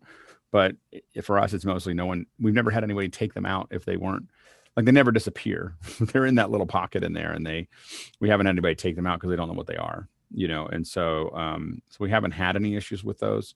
But yeah, we go ahead and keep them there, mostly because we just don't know we're afraid if we stored them somewhere else, we'd lose them. Sure, we should probably have a big case that just has all those little caps in them. Go ahead, Marty. They actually change the frequency response of the microphone. They do, and we just haven't found that we need that to happen based on the base one that it comes with. I don't know if there's one that you recommend other than the one that it comes with, but we've had those caps for a long time. I mean, for 15 years, and I've played with them, and I've never found one that I liked better than the one that it came with. Nikki? Are they more complicated than just little low-end roll-off filters? Go ahead, they change the presence peak, the location of the presence peak, so they'll boost the high end or the upper high end or the upper mid range. So depending on the person's voice and maybe background noise, one might sound a little bit more present than another. Yep. Go ahead, Nikki. Exactly, they're high frequency boost caps. For me, like, if you have EQ in the chain and you don't have someone who's comfortable replacing the caps, because they're kind of fiddly, especially like if they haven't been removed and put back in a couple of times, I'd feel more confident if the non-technical contributor doesn't have to fiddle with it. So if there's EQ in the chain, then I'd rather do it in EQ and get it there than have someone possibly break a capsule. Courtney? In general, with when we're sending out, especially headset mics, what's in the back of our head is that they're really hard to replace quickly. And so we try to have the operator, the civilian operator, interact with them as little as possible. So as we want instructions to be very clear and have them do exactly what we ask them to do, and try not to have them fiddle with it. Now, with the cheaper Pile mics or Paulsons, we actually send two, just to make sure that they can break one and it's still okay, because they're not that expensive. With these headset mics in the zipper pouch, I wonder if anybody else I've seen this happen. Somebody would go to store the microphone in the pouch with a little capsule sticking out in the zipper, and they would actually rip the capsule off the microphone. Haven't seen that, but I can definitely see how that'd be possible. So yeah, absolutely. I've almost gotten to the point where I'm thinking about buying a dummy head from a wig shop just to leave this rig on it when I'm not using it, because the springy wire on it gets messed up and things. Yep. And Jason likes the boxes. Yes, these are indestructible. Yep. Next question. Moving on to TJ Asher. Well, this is apropos of what we were just talking about. We hear the term presence when people talk about microphones. What do they mean by that? Note as in that mic has a lot of presence to it. Speaking of presence, I just want to make sure, does anyone hear a high-pitched hum, or is that just my tinnitus? No one heard it. Okay, that was just me. My listening ear. Usually it's another ear. My listening ear went woo, and I was like, is that me or is that everybody? But since no one else said anything, I think it's probably just me. It went away. Anyway, go ahead, Jason.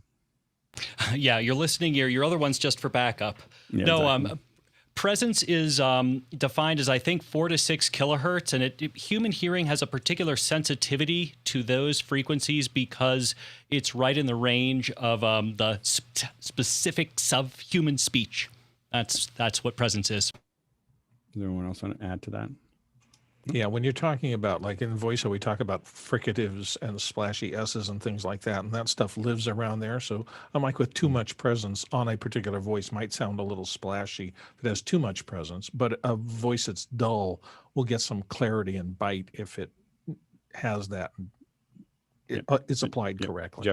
Jeff, and then Greg, and then Courtney.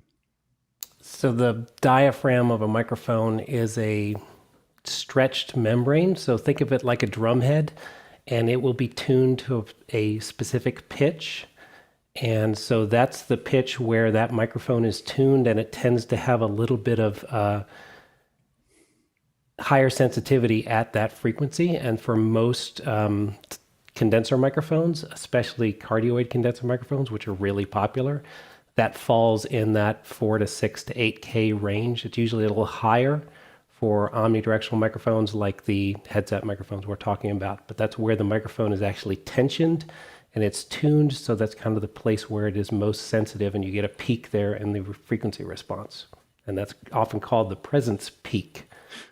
We love it when Jeff gives us the nice, like, super technical breakdown of exactly what you're doing. We love it when you're that not here, Jeff. when we're recording on analog, because we would lose high frequencies as analog tape got used. And when digital started, everyone thought digital sounded harsh because we developed microphones that had this boost to overcome our systems that were losing high frequencies over time. And so we've that's why we loved ribbon mics again, because now our recording chain was really flat, so we could actually hear what we're getting, as opposed to our recording chain losing things along the way. That's great. That's why he's the professor. Yeah, exactly. Greg. Sometimes also presence can be talked about in regards to proximity. So that in other words, as you get a little closer to the mic and you're talking pretty close to the mic like this, that might be a little too present. Mm-hmm. Yep, absolutely. Courtney, and then Marty. Jeff covered almost all of it. I was going to say perfectly. I consider presence to be, though, a little higher than the 6 kilohertz, up more like 10 or 12, somewhere in there. If it has more, more emphasis in the upper region, tends to be a little more present. Marty, and then Stuart. So as kind of a demonstration, listening to this microphone, if I bring down 3 kilohertz, you can hear how my voice is getting dull. And if I bring it up, you can hear it ringing a little bit and cutting through maybe. I can go down to about 2 kilohertz and bring this up. And if I bring it down, I start to get dull again. So. Yeah. And this is another thing where to experiment with that is pretty easy nowadays. You record something through a microphone, push it into GarageBand or Logic or Pro Tools or whatever you want. And you've got all these little equalizers, and you can grab on and pinch those and play with it, and you'll see what it's doing to the sound. But there's nothing that replaces, experimentation to understand what it's doing to that process. Go ahead, Stuart and Mickey. Could we just get a clarification on the frequency range of this? Because the human voice actually has frequencies much lower than 4 kilohertz. I believe it's about 280 hertz is where human voices start, and then go up from there. Well, they start because there. 4 to 6 kilohertz would be chipmunks. Go ahead. Go ahead, Mickey. Yeah. Just to answer Stuart's question, like what we're talking about specifically is the frequency range wherein where people perceive the voice of humans more, like where it really stands out. It's the reason we don't sound like Sylvester Stallone. There, I said it. And yeah, in terms of like thinking of presence in the within a whole mix, it's how a certain element sticks out in a mix. So if you say, or how a certain element is forward in a mix. So if you say like an electric guitar is very present in the mix, it's really there's a frequency range that it doesn't really compete much with other elements, so it sticks out there. Good, Bill, and then Marty. Oh, I do a lot of voiceovers, and if I set up a mic for me, particularly in the voice booth, and I'm using something like the Neumann, and it's very sensitive, and I have it perfectly set up for me, if my wife comes in to do a voiceover, it's going to react differently to her because her voice is made up of a lot of different emphasis frequencies than mine is. So she might be too strong in something. And I've actually noticed her, as she's worked with that mic, she's moderated her voice and brought it down in register and sounds better now when we swap in and out. But that can happen. So each voice is going to be a little different mix of these frequencies that hit. So you have to pay attention to that. Yeah. Go ahead, Marty. And Courtney. When the original analog telephone system was designed, studies showed that the primary frequency for human voice is 300 to 3,000 kilohertz. So 300 hertz to 3,000 kilohertz is the primary frequencies for voice intelligibility. And so a lot of apps and work is done in those primary frequencies. Frequencies below 300 add more of a bass presence, and above 3,000 hertz adds more what we call air or sibilance. But context, in a musical term, musical realm, context makes a big difference. When you have a group of instruments that are all playing in the same frequency range, they tend to mask each other. So if you have cymbals playing and then a lead guitar playing in a high register, you may not be able to distinguish, the guitars may be masked. And so I'm going to bring down my level just a little bit. And so when we mix, we try to put different instruments into their own frequency range. And if there's a lead coming up on whatever instrument, we try to scoop out that frequency range from the other instruments to give it its own frequency space. And that helps it stand out more and become more present. That's great. Courtney? And I think the term presence started being used because high frequencies are absorbed more easily than low frequencies. So your ear normally perceives something as present the more high frequencies you hear. It's like when the guy pulls up next to you at the stoplight with his hip hop station on, you just hear the bass frequency going boom, boom, boom, boom. You don't hear the high frequencies going on. So I think it evolved so that the more high frequency you hear means it's closer to you, less things in the path of it, in the path between your ears, and like your kind of things behind you have less presence because your head's in the way of being perceived. Go ahead, Jeff. Courtney, the perfect example of that is lightning. When lightning strikes close to us, we hear a thunder clap, and when lightning strikes in the distance, we hear a distant rumble. It was funny because the high frequencies are absorbed by the air.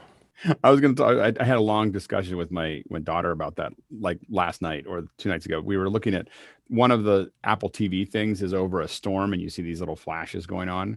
And she goes, well, but you can't see the thunder. And I said, yeah, you can. You can absolutely see the thunder. It's those little flashes that are going on. Like it was like, the flashes are creating the thunder, because that's, when the lightning goes off, it is that huge sound. And we were just talking about that the air absorbs the high frequency and the low frequency is able to carry a lot further. And then we talked about the difference in sound, the speed of sound and the speed of lightning, and when to get off a golf course. Anyway, next question.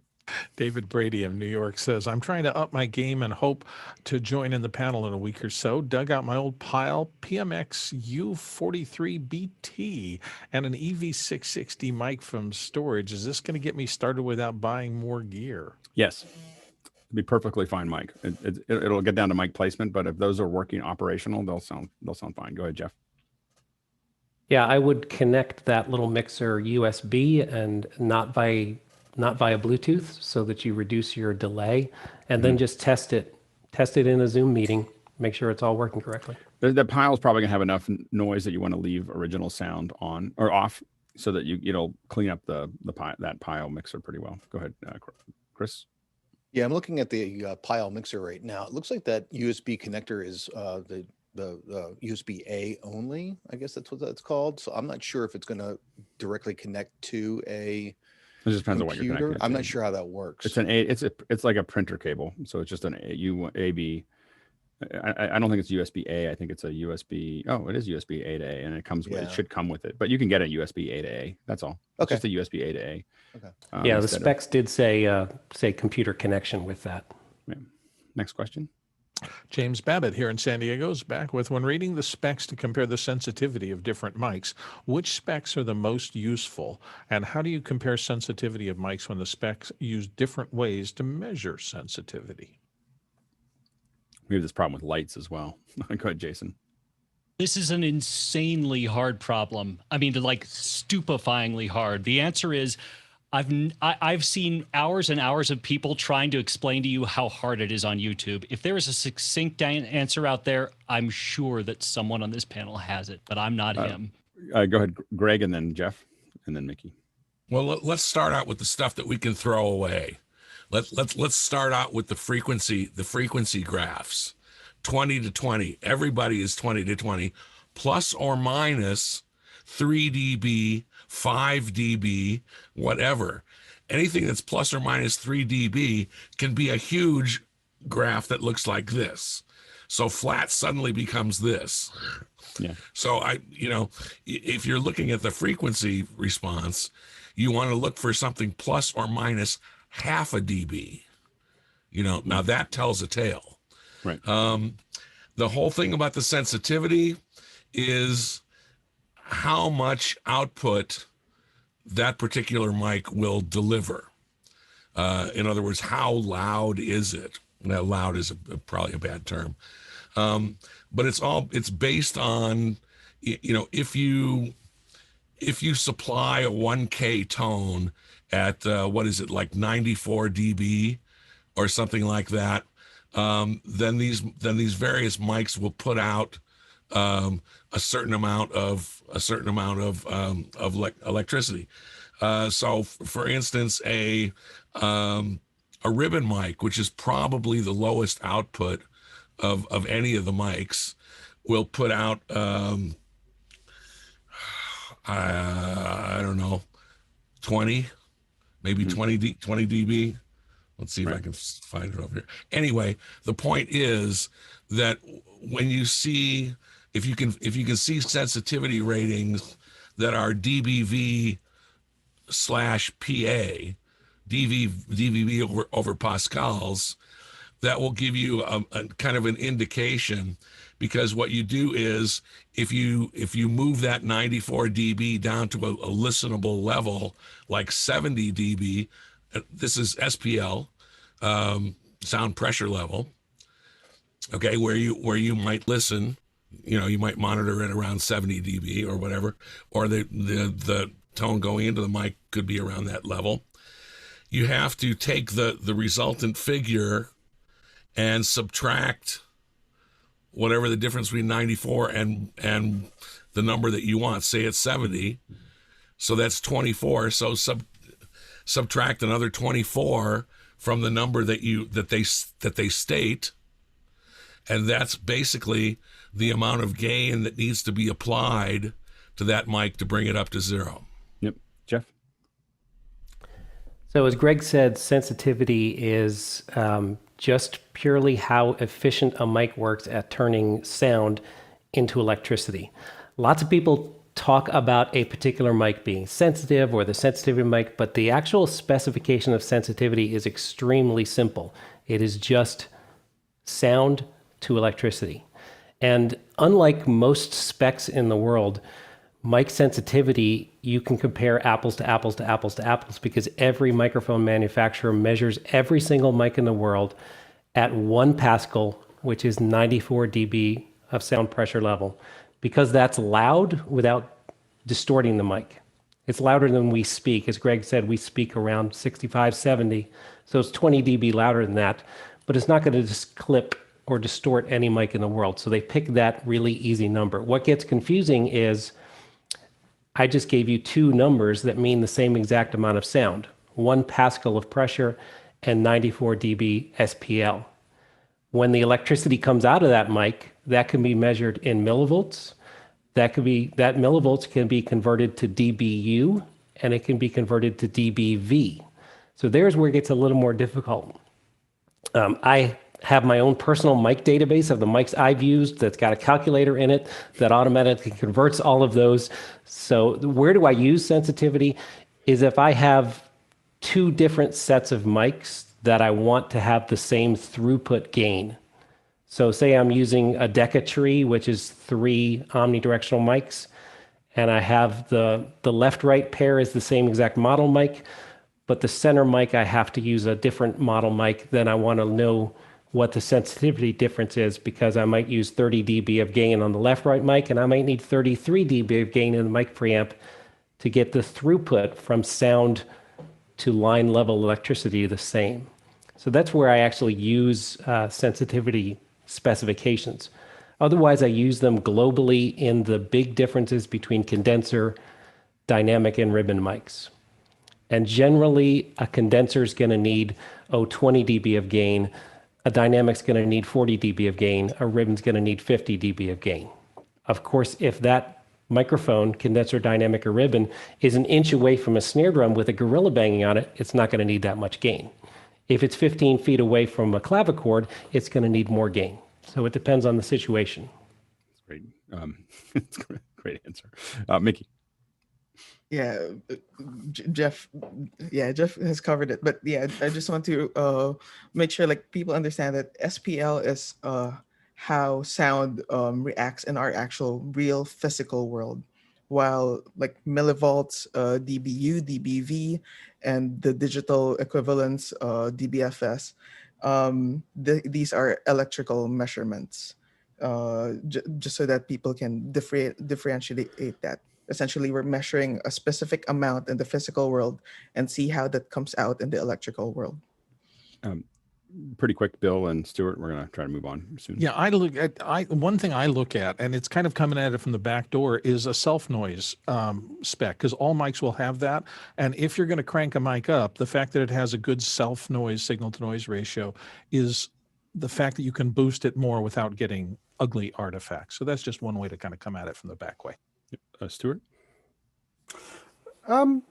Silly question, and it kind of follows on from Jason Panks's comment in the chat, but is there a signal-to-noise ratio for microphones? Because we have it for preamps. Wouldn't that be something easy to relate to? Go ahead, Greg, and then Marty. Yeah, it's self noise, and I can't remember exactly how you calculate it, but to me that's the second, that's the second thing that you would look to, the sensitivity, and then that plus the frequency graph. But I don't know, Jeff. Do you know how to exactly measure that? Or let's go to Marty and then back to sorry. Yes, there is definitely a signal-to-noise ratio, and it's called floor noise or self-noise, and it's a matter of the electronic components in the microphone's preamp for condenser microphones, and the components, they're all passive in a dynamic microphone, generate their own noise. And it's calculated as the noise below the rated output level, the reference output level. So it would be minus 100 dB, minus 90 dB. Better microphones might be minus 120 dB. And basically, for most microphones in most situations, you'll never hear this noise. But if you're in a really quiet room, like in a acoustically treated, quiet, dead quiet room, you'll hear the microphone noise. Good. And then Jeff, go ahead and close it out, and we're going to move on to the next question. So the electronic noise from, which we're mainly talking about, the preamp and, the internal electronics of a condenser mic and certain ribbon mics, that creates noise. The way it's expressed in the spec sheet is as if the microphone were perfect and there was a noise source in the room. And they do this to get around the fact that mics have different sensitivity. So when you see the actual specification, it'll say something like 15 dB SPL or 22 dB SPL, a very quiet amount of actual sound. That noise is not sound in the room, of course, it's actually noise generated by the microphone. And you generally see that. So if you have a mic that's, 24 dB SPL of noise, its signal to noise is 70 dB, because that's 94 dB SPL. That's where it's measured for the sensitivity minus 24. If you want to know the full dynamic range of the mic, you have to look at its maximum SPL specification. So where is the mic going to start to distort internally? Because the output of the actual diaphragm is too big for those electronics inside the mic. Great. And that's really plays on size of the diaphragm. So small diaphragms have a really high maximum SPL, but they have a high self noise. Large diaphragms are very quiet, but they distort more easily. Now, on a headset like this Polson or the Countryman or the DPA, that doesn't really matter that this has a high self noise because it's very close to the sound source. Great. Next question.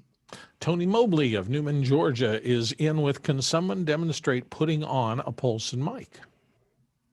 I think that we go right back to Jeff because Jeff has one. There we go. So here's, go ahead and drum roll, please. Yeah. There we go. So he's got it. Now you'll see that little slide. That's going to let you adjust the boom to where it needs. So you'll see that, and you can adjust it while it's still on. The main thing is to adjust it while it's still on, and you just need to grab onto that earpiece to do it. We always kind of tell people, grab onto that little thing, and then you can pull it in and push it out. There you go. And then that's pretty much how a Paulson mic or most of the headset mics work. It's also why we tend to use the dual ear, because the dual ears tend to be adjustable as opposed to the single ear where you have to kind of bend it around to get it to fit. And Tony, I think that you might be putting yours on upside down. So I think you want to turn it. Yeah, there you go. And then let's see. Yep, that's the way you want it. And yours is pretty far out, so you'll want to then push it in. Whoop. I think that your I think it's gotten unclipped there. So there is, let's see here. It needs to slide. Yeah, let's see. The cable should exit from the other side of your head. Yeah, so you want to, you're probably going to want to pull it in a little bit. It's way too long right now. What you should do, Tony, is it'll probably be hard for us to do right now because we're running out of time. Come in early. Come in at like 6 o'clock with that mic, and let's just walk through it. Like we'll just walk through putting that thing on. I have to give people instructions on that mic a lot, but it'll take us 5 or 10 minutes. But it'd be fine to do it at 6. Yeah, let's do that. Yeah, absolutely. Next question. Ray Maxwell of Vancouver, BC is back in with, please explain the air setting on the Focus Scarlett. I don't know what that is. Yep. Go ahead, Mickey, and then John, real quick. Yeah, it's essentially like what we were talking about previously, like sort of a high frequency present boost that they add to the microphone. It may work well with some sources, may work poorly with other sources. So use your ears. Yep. Next question. Mark Hadley is here from Seattle, with sometimes having a microphone in the frame as a status symbol, especially old tech and sports shows. Is this changing? What trends of faux pas to cool do you see developing? So I don't think it's a status symbol. So I think that the reason that you have mics, so when you look at radio shows and tech shows and so on, and sports shows, it's because they're radio primary. That's why they're doing that, is because they know that 95% of the people who are listening to it. They're not watching it. And so as a result, those mics sound better than the headset mics. They sound better than shotgun mics. They sound better than lavs. If you ever listen to, like, close your ears and listen to This Week with George Stephanopoulos, and you'll hear how bad a lav actually sounds.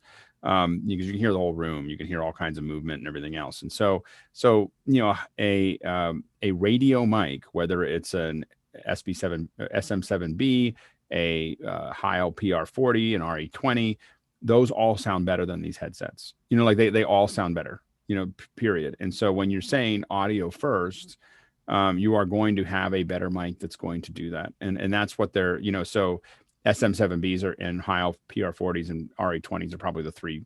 Those three probably represent 70% of radio. Maybe the Sennheiser 40, the Sennheiser, is it the 414? Is it 414? Yeah, or 420? Yeah, for some reason I wanted to say 421, but I don't think it is. The 421U was used a lot in radio. Yeah, in that's the what 70s we had. and 80s. Yeah, 421. And so, so that's a vast majority, but they sound better. That's why they're in frame. Is that they absolutely sound better. And I make the choice of this because I'm moving around a lot. I don't want to move away from it. I've been playing with the idea of putting one back up, PR40 back up, just because I do like people to walk away and not have it all attached to me, and I know how to use it. But that's the process there. Go ahead, Courtney, and then Marty, and then Bill, and then Jason, and then we'll move on. And Chris. Well, you may be talking about like it's got to move quickly because we got 9 minutes. There are microphones used as props. For example, the Tonight Show for years had a desk mic that they went to lavs many years ago, and the desk mic is only used if the lav goes out. And they don't mix it in at all. It's mainly used as a prop because it's always been there as part of their iconic, their iconic look. Yep. Marty. When you see video of a radio show with guests or a podcast show where people are sitting around a table talking to each other, and you see that each one of those people has this microphone that's hanging down from a boom stand right in front of them.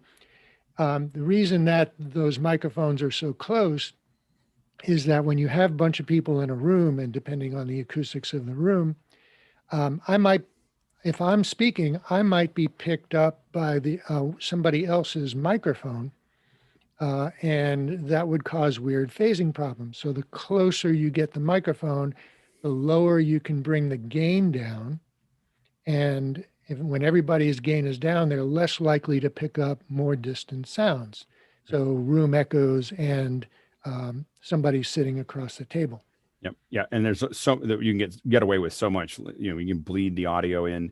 So, with a lot of these, a lot of our mics, and that's what Dugan Automix helps with, is just to kind of push all that stuff away. But like at Twit, when we used to go into the room, I wasn't wearing any headphones. I can hear what Andy or Renee is saying because they're just bleeding it into the room, because those PR40s have such a good off-axis rejection. You're not going to hear any of it. Go ahead, Bill, and then Jason. We have all seen the status symbol thing where some new artist has a mic, and we've seen them using them wrong. We've seen them talking into the end of side address mics, into the side of end address mics. I saw a Lady Gaga video piece once where she was completely singing or talking next to the wrong side of an extremely expensive mic, but they wanted the brand label to show out. Normally on a Neumann or something like that, the label faces you. It was backwards, but the camera was more important than the sound. Go ahead, Jason.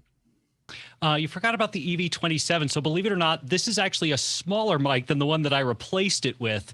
What cracks me up are the YouTubers that, I've noticed that cheap microphone manufacturers have actually started making them bigger and making them designed to hang down.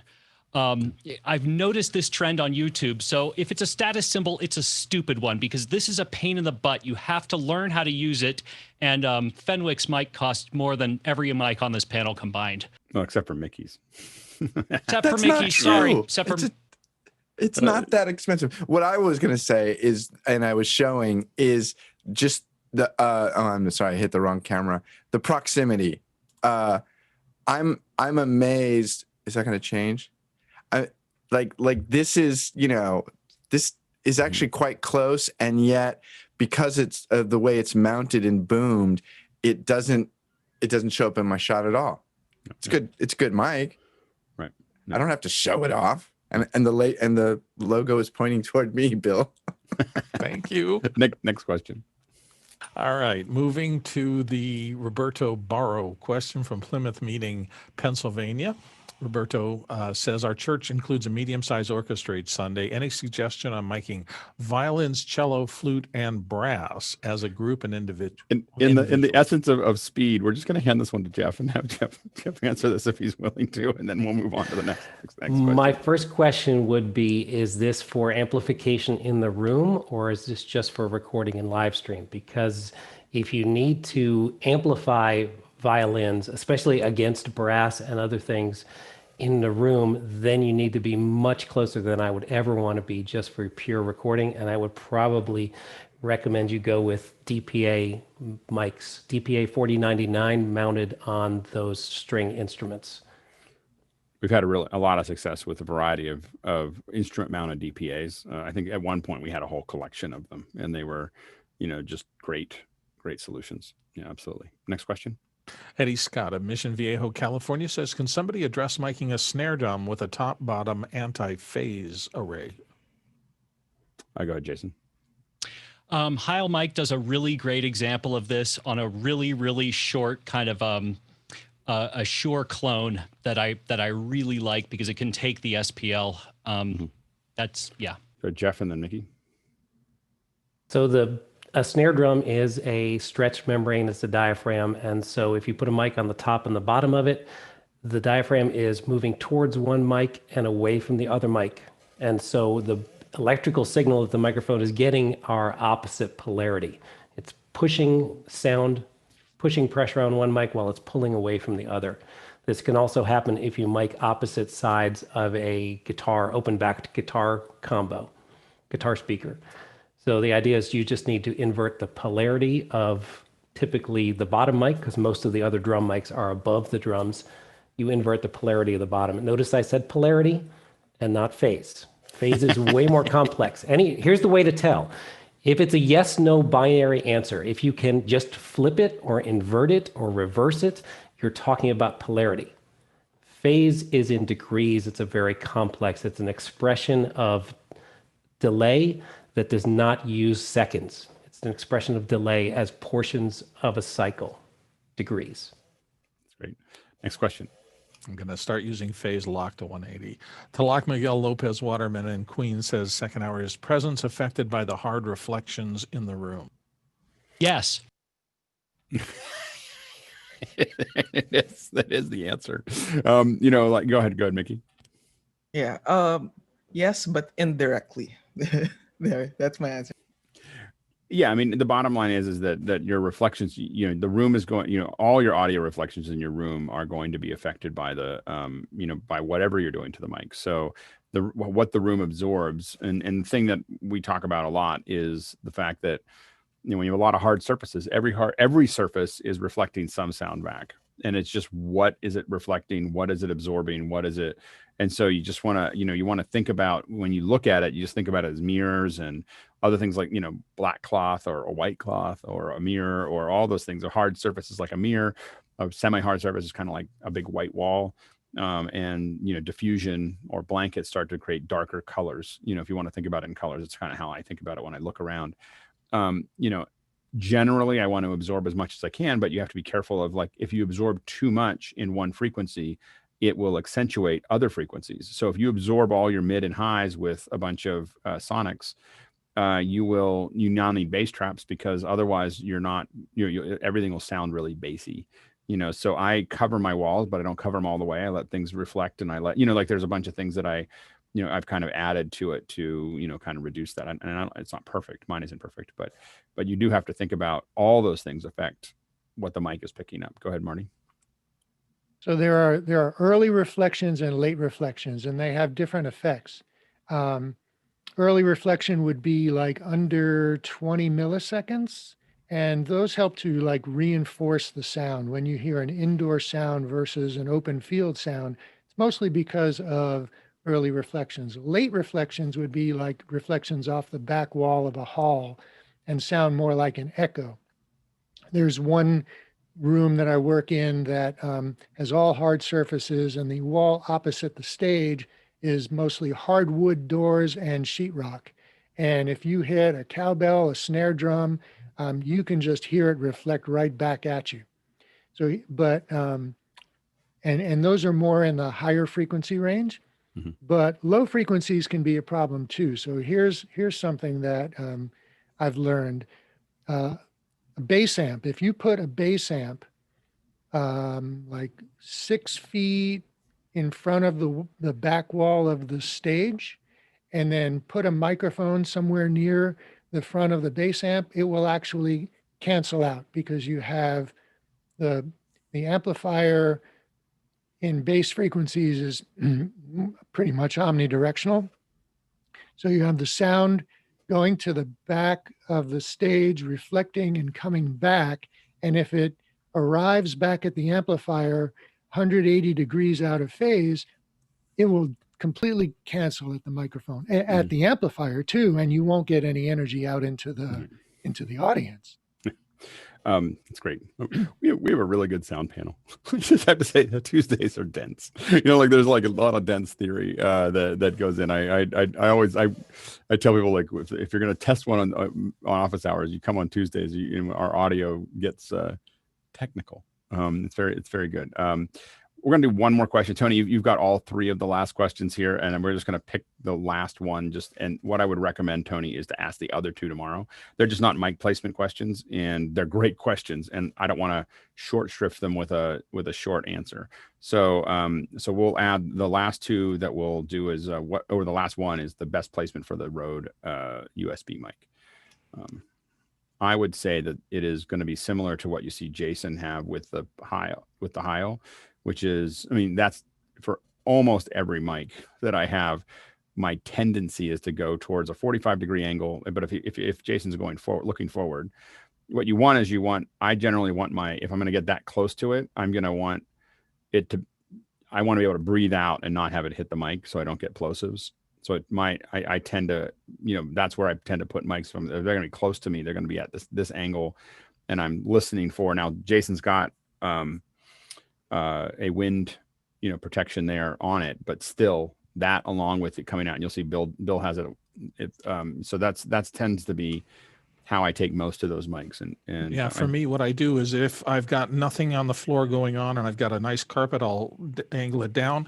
If there's HVAC, I will not do this, because the mic is going past you up at an HVAC thing. That'll suppress or amplify a little extra problem. When I'm recording with shotgun mics, I tend to go both directions. So I have 2 up above that are primary and backup, and then I have 1 down below to grab it just in case something, I got some kind of reflection that I didn't want. But generally, I'm coming above. I know we talked just a lot about mics, and we didn't talk as much about placement. I think we could probably do a whole other hour on placement, because we dug into just mics, and I think that it was a great conversation. I don't think that we need to do anything else, but I think that we might extend this hour to the next Tuesday just to talk about actual mic placement. I think we covered a lot of information that you had to know before we talked about mic placement. I've actually got a whole bunch of lavalier microphones here and mounts and things to demonstrate different techniques. So we're going to, Marty, if you're going to be here next week, and for everyone here, we're going to do the same thing again next week and talk about it, because we got through an enormous amount of information about mics that was even more than we talked about the last time we talked about mics, but now we're ready for, I think, mic placement. So what we'll do is knowing that a couple of you are set up for it, next Tuesday we'll do it, but we'll start it with talking about mic placement. What we'll do is we'll talk about shotgun, then lavalier, then close-up cameras, and close-up, like we'll go through it one or the other. So the first 20 minutes will just be that. But I think we covered a lot of great ground. I mean, I think we learned a lot in this one. But I think that what we want to do is think about. We'll just repeat this next week. Courtney, last thing. No, I was just going to talk about mic placement, but we're going to do it next week, so I'll save it. Just if I might, I think you're muted, Alex. Oh, he was. No, I don't think I am. I did Am leave I a muted? link to the DPA Mic University with diagrams for mic placement on talent, and there are a lot of specs in there that people can look over for the next show. Yep, absolutely. Yeah, maybe one of my goals, if you have that, we'll start working on it, is to start listing off study material for everybody for each day. So we'll start playing with that for next week, of just the idea is that here's a bunch of like inside of what you get every day. It'll be like, this is what we're going to talk about. And here's all the reference, links that you can go watch this video, go watch this if you want to. You don't have to. It's not like you're going to grade it, but you can if you'd like. Anyway, so I want to thank everyone in the panel and the attendees for coming, but everyone in the panel, there's certain ones where it's really dense. So we have a great conversation every morning, but there's the educator one on Saturday is just so dense. And the sound discussion on Tuesdays are so dense, when it comes to expertise in the group, that I'm always excited to see, what we're going to come up with. So anyway, thank you all for taking time out to be in the conversation, especially those that have a ton of experience, because I think it really helps. And I think all of us learn so much, from these. So thank you again for coming. I'm going to start the post show and then we'll all jump into it. So anyway, but thank you all. Have a great day, morning, evening, wherever you're at. And, thank you for continuing to contribute by your presence and your interactivity with everything, whether it's the panel or the attendees. It's a show that doesn't happen without all of us here. So thank you again.